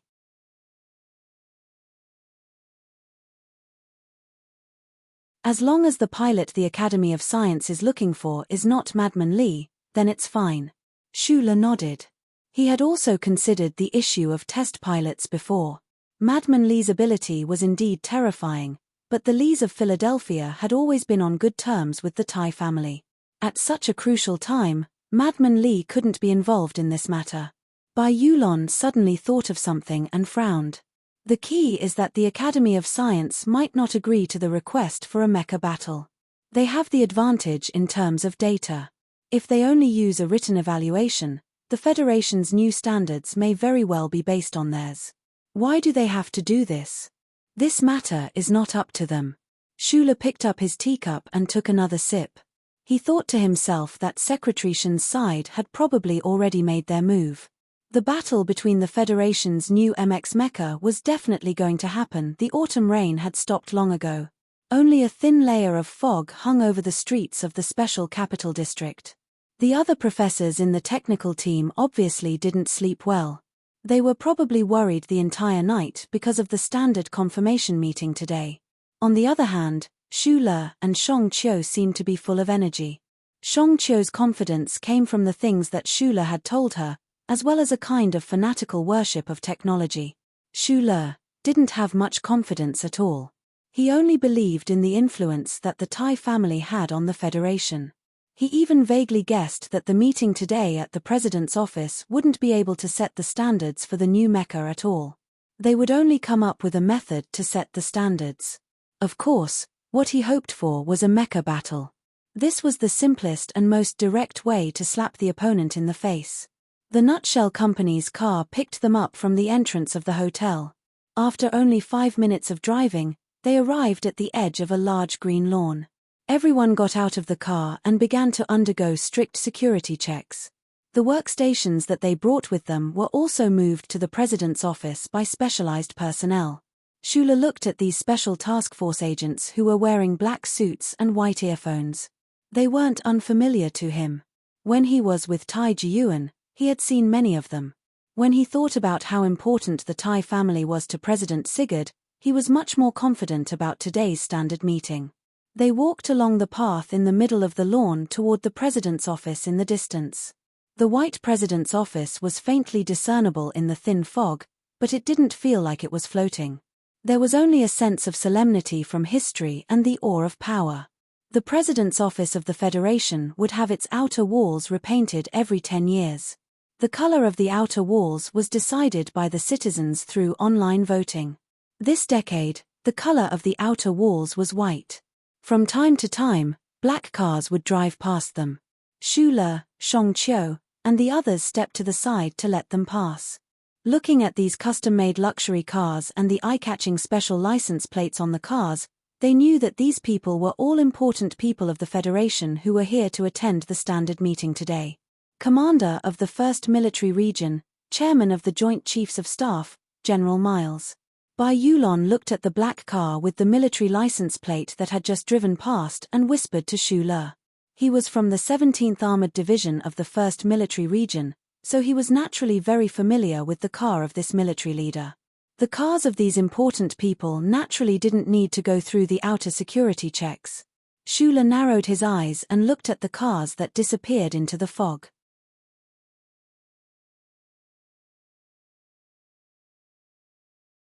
He knew that the National Security Advisor, the leaders of several major military regions, and many other important people were here.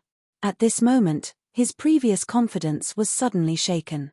If these important people of the Federation were all inclined to adopt the standards of the Federal Academy of Science, would President Sigurd still care too much about Lady Tai's influence and the wishes of the Nutshell Company? He stopped thinking about these things and just looked at the cars that slowly drove past.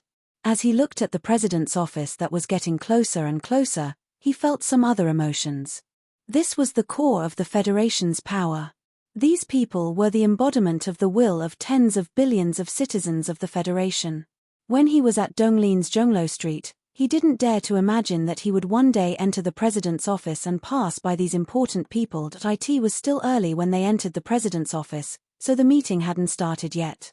The technical team of the Nutshell Company was arranged to wait in the lounge. Shang Qiu was going to represent them to give the final concluding speech. At this moment, she was not just silently eating the snacks on her plate. "Are you a bit nervous?" Xu Le gently clenched his fist and looked at the oil paintings on the walls of the lounge. Thinking that these were the things that the presidents of the Federation had seen with their own eyes and even touched with their own hands, even though he was extremely slow when it came to power, he still felt a trace of the weight of history and the oppression of power. "A bit," Shang Qiu said vaguely. She was wearing a light blue formal suit today, which set off her beautiful figure. "When I think about letting those politicians and generals listen to the lecture and explaining those complicated technical terms clearly, I feel a bit of a headache. I thought your nervousness was the same as mine, because we are in the president's office." Xu Le smiled bitterly. I came here once when I was in the 3rd grade.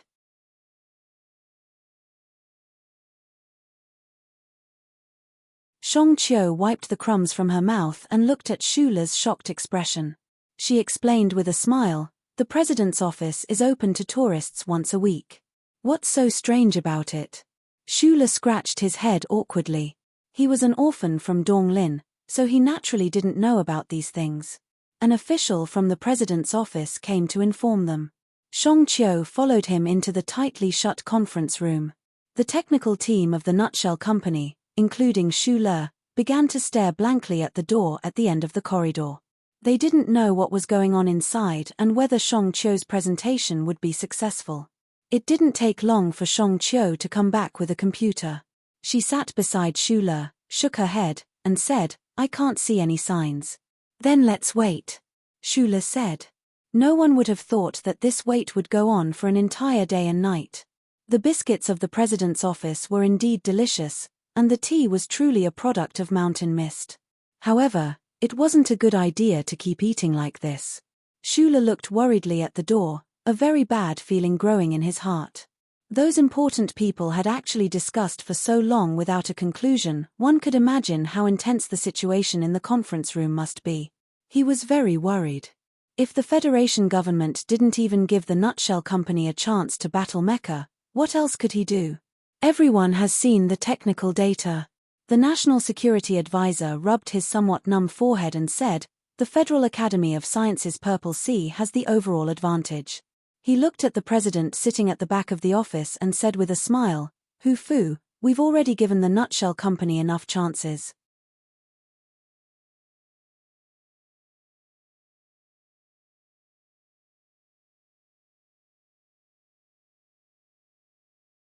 Chapter 246. It was already late into the night. The special task force agents in the garden around the president's official residence scanned their surroundings vigilantly. They listened to the system commands coming from their earpieces and did not relax in the slightest.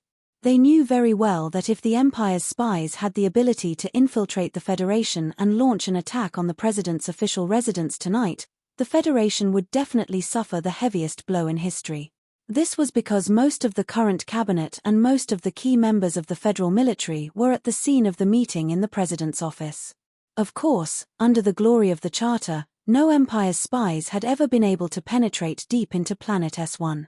The Special Task Force agents' nervousness to a greater extent came from the weight of those important figures themselves. Mr. President Sieg, who only had 4 months left in his term, sat behind his desk and signed a document electronically. He then forwarded it to the office. Only then did he slowly raise his head and meet the National Security Advisor's gaze with a trace of sincerity, a trace of warning, and even a trace of pity. After a long silence, he said, "You guys discuss and come to a conclusion first." From 9 o'clock in the morning until midnight, the discussion in the president's official residence had not come to a conclusion, and there was no way to come to a conclusion. The new generation of mecha standards was indeed a big deal, but it was not enough for so many important figures to spend so much time on the approval of this standard. However, everyone in the official residence knew that the battle for mecha standards also faintly involved the issue of the next president, so they had to be cautious. The National Security Advisor, the commanders of the 1st Military Region, and the 2nd Military Region had already expressed their opinions. Since the Federal Academy of Sciences data was clearly superior to the Shell Motor Company's, the federal military should naturally adopt this set of standards. However, the president of the Shell Motor Company, who had been sitting in the corner all this time, refused to bow down and admit defeat under the support of the scientific advisor. In the end, the negotiations between the important political figures were not much different from a fight between children. With such a huge interest involved, no one would easily give in. During these dozens of hours of intermittent discussion, only Commander Zhong of the 4th Military Region of the Westwoods, who was remotely connected, and the commander of the 3rd Military Region, who was sandwiched in the middle, had remained silent. President Sigurd glanced at the faces in the room, each with a different expression and different thoughts. He had a very different thought than usual. His term was coming to an end, and the members of the cabinet would naturally not discuss things as they used to. He knew very well that many people, including the National Security Advisor, were already considering their interests after the next president took office. It was just like the dramas that described the dynasty era. The officials could surrender and have other intentions, but the emperor could not do so. President Sigurd knew very well that he was not the emperor, but he did not need to be like these people and consider too many benefits. Even if he did help one side, could he still be the next president? In a few more months' time, he would only be an ex-president, and the treatment and respect he deserved would not be reduced in the slightest. It was precisely because of this reason that he had not made a final decision regarding the mecha standards this time around.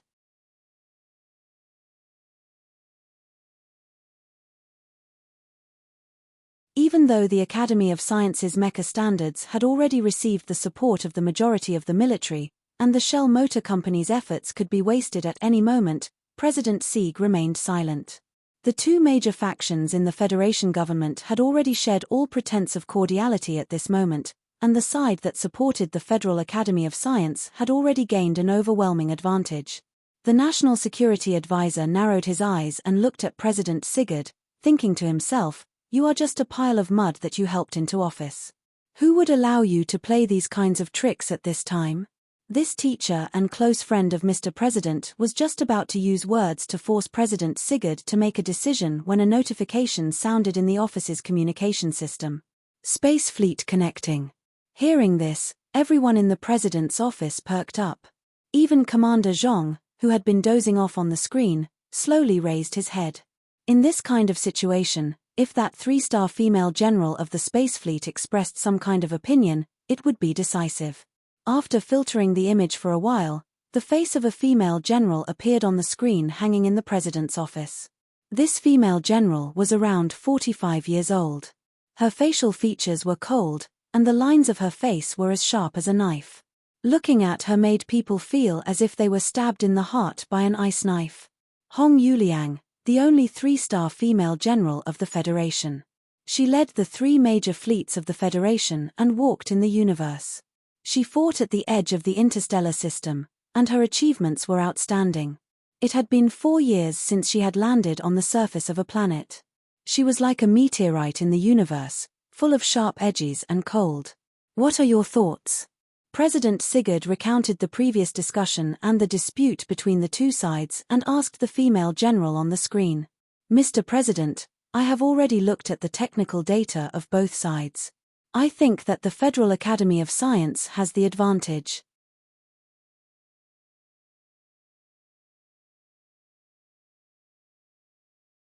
The female general on the screen looked at everyone coldly and said, "The threat of the Empire is right in front of you, and you people still have so much interest in scheming against each other. Don't you know the meaning of shame?" Everyone in the president's office was a big shot. Although General Hong Yuliang had a lot of experience and great achievements, any one of them would be able to suppress her. However, she just had to say it so bluntly, directly piercing through the masks on everyone's faces. Everyone in the office smiled helplessly, but they didn't have any strong reactions. They were all very clear about this female general's temper. No one could do anything to her. "Mr. President, time is of the essence. I support the standards of the Academy of Science," said Hong Yuliang. "Actually, that's what I mean." The chairman of the Joint Chiefs of Staff, who was also the commander of the 1st Military Region, sighed tiredly and said, "The Empire is already ready to make a move. The people don't know, but we know. We can't waste any more time on these things." After the words of the 2 big shots in the military came out, the expression on the face of the president of the Shell Motor Company became a bit ugly. He looked at the president's scientific advisor, and they both knew that they might lose without a fight today. Although President Sigurd's attitude was still unclear, most of the generals in the military had already expressed their attitudes. In this kind of situation, the president also had to respect the other party.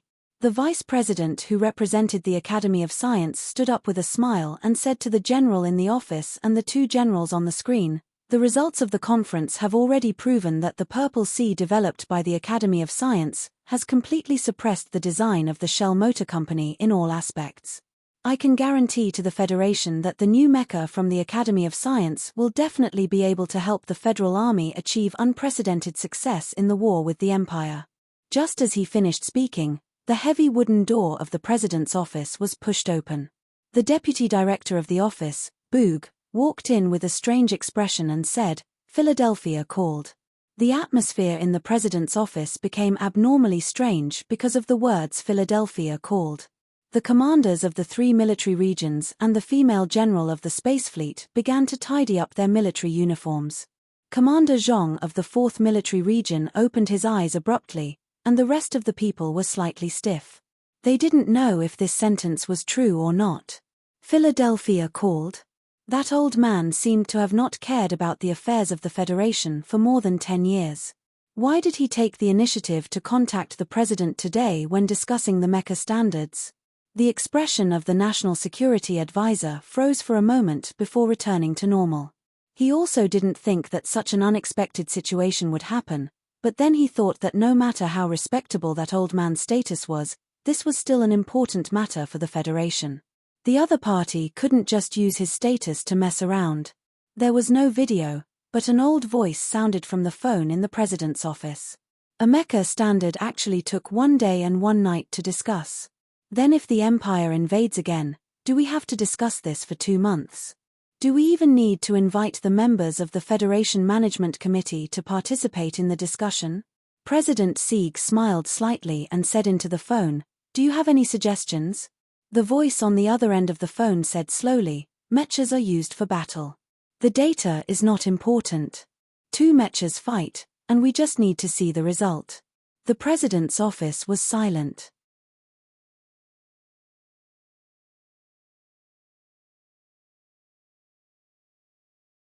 No one would have thought that this great military god, who had not spoken about the Federation's affairs for more than 10 years, would actually speak up for the sake of the new mecha standards.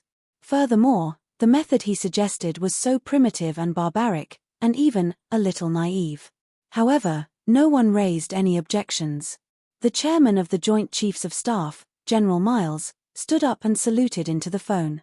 He said, "General Miles reporting to the division commander. We will definitely complete the mission."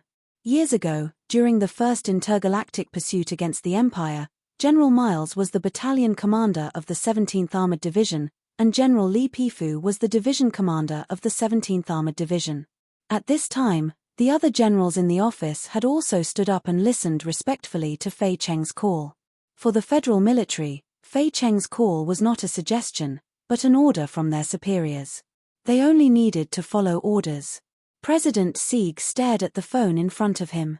He did not feel that his authority was being challenged. Although the scene in front of him was a little ridiculous, and the Federation military did not respect the president and that old man, he knew that this was caused by history. As long as that old man was still alive, the Federation president's position in the hearts of the military would never be as high as it was stipulated in the Constitution. The National Security Advisor had been silent all this time. At this time, he suddenly said, "Sir Marshal, if a mecha battle is to take place, naturally there needs to be a fair environment. Can we allow both sides to freely choose their own pilots?" The battle for the new mecha standards of the Federation, after a day and a night of stalemate, was finally resolved with a phone call. It returned to the traditional mecha battle in the military camp.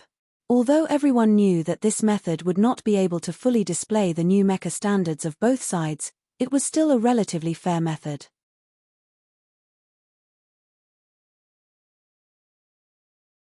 Xu Le, who had been in the lounge of the president's official residence for more than 10 hours, finally heard the news after going to the washroom a few times.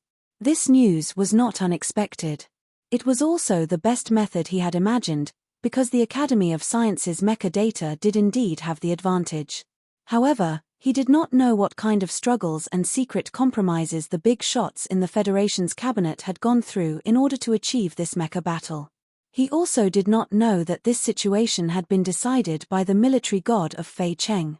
Other than Shang Qiu, who had entered the president's office to explain, the rest of the technical team had not had the chance to enter. They had originally planned to explain some of the characteristics of the MX mecha to those big shots, but it seemed that those big shots did not need this at all.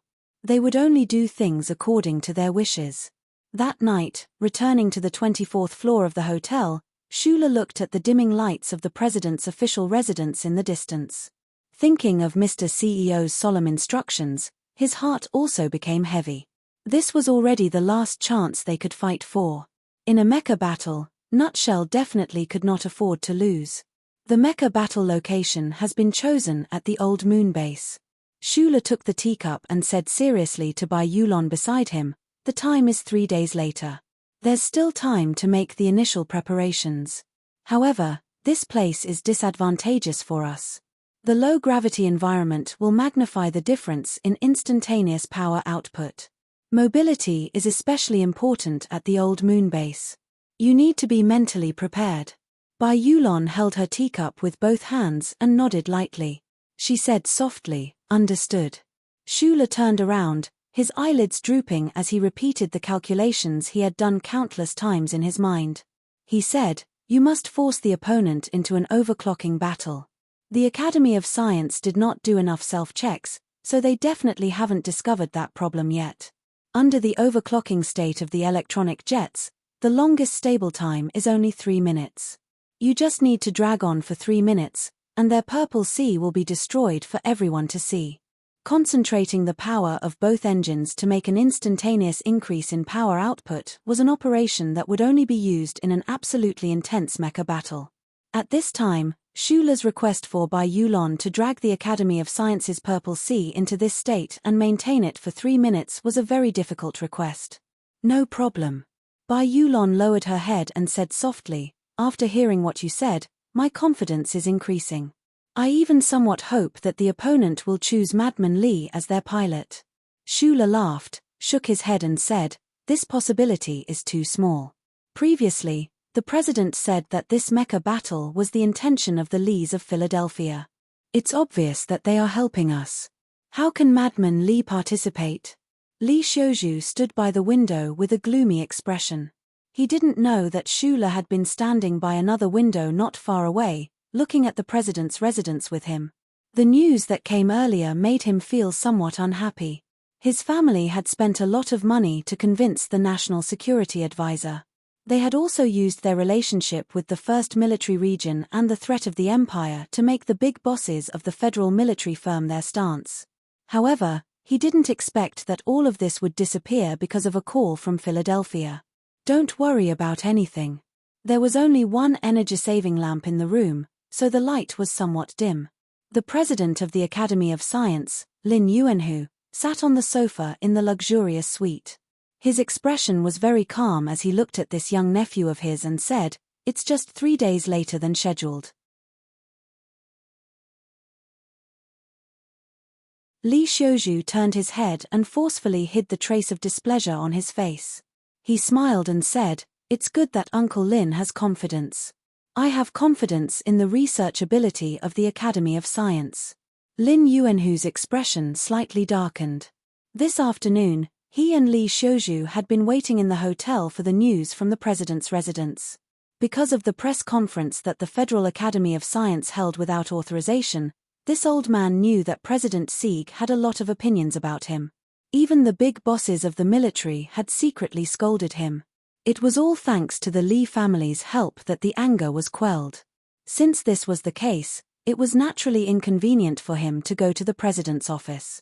Therefore, he only sent a deputy president as his representative. However, he didn't expect that after waiting for more than 10 hours, he would end up with such an awkward result. A trace of displeasure and vigilance appeared in the heart of this leader of the Federation's academic community. "You rest first. I still have to arrange some things."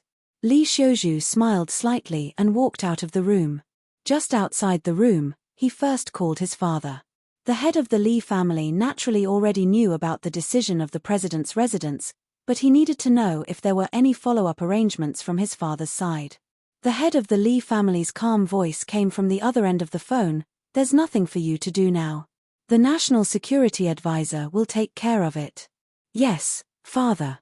In the afternoon of the second day, Major Li Feng, who had been on his shift from the front lines and had stayed in the capital ring for almost half a year, walked out of the Army General Hospital with a dark expression. Zhu Yu had already been discharged from the hospital, but no one had informed him.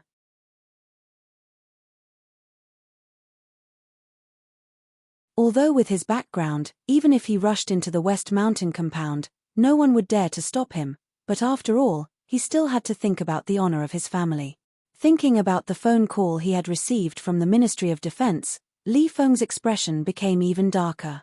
They actually wanted him to go to the old moon base to participate in some kind of mecha battle? Or was it on behalf of those old scumbags from the Academy of Science?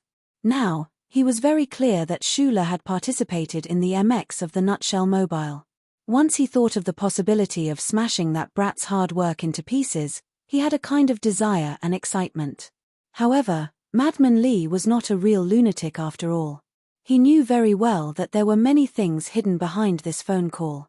"Father, what's going on?" Li Feng asked the middle-aged general on the other end of the phone. "I remember you said last time that the MX of the Nutshell Mobile seems to have some connection with the madam's side. The National Security Advisor mentioned this matter to your grandfather. After all, you are a soldier, so naturally, you have to obey military orders. It's not good for the family to say anything." Li Feng seemed to have understood something. He suddenly had the urge to beat the white-haired National Security Advisor to death. But in the blink of an eye, he felt a trace of excitement. It was always good to be able to participate in this matter. After a moment of silence on the other end of the phone, his father said, "Our Li family has a personal relationship with the Federation, but there are no factions. We are only loyal to, and can only be loyal to, the Federation. The MX Mecha is involved in the great matter of resisting the invasion of the Empire. Do your best and choose the best one. This is what your grandfather told you." You're tuning in to the Dreamy Chapters YouTube channel. We're so grateful for your support, and don't forget to subscribe to join us on this incredible journey through captivating stories. Your generosity through donations truly makes a world of difference, as it's the primary source of revenue that allows me to expand and enhance this channel for you. Thank you from the bottom of my heart for being a part of this adventure.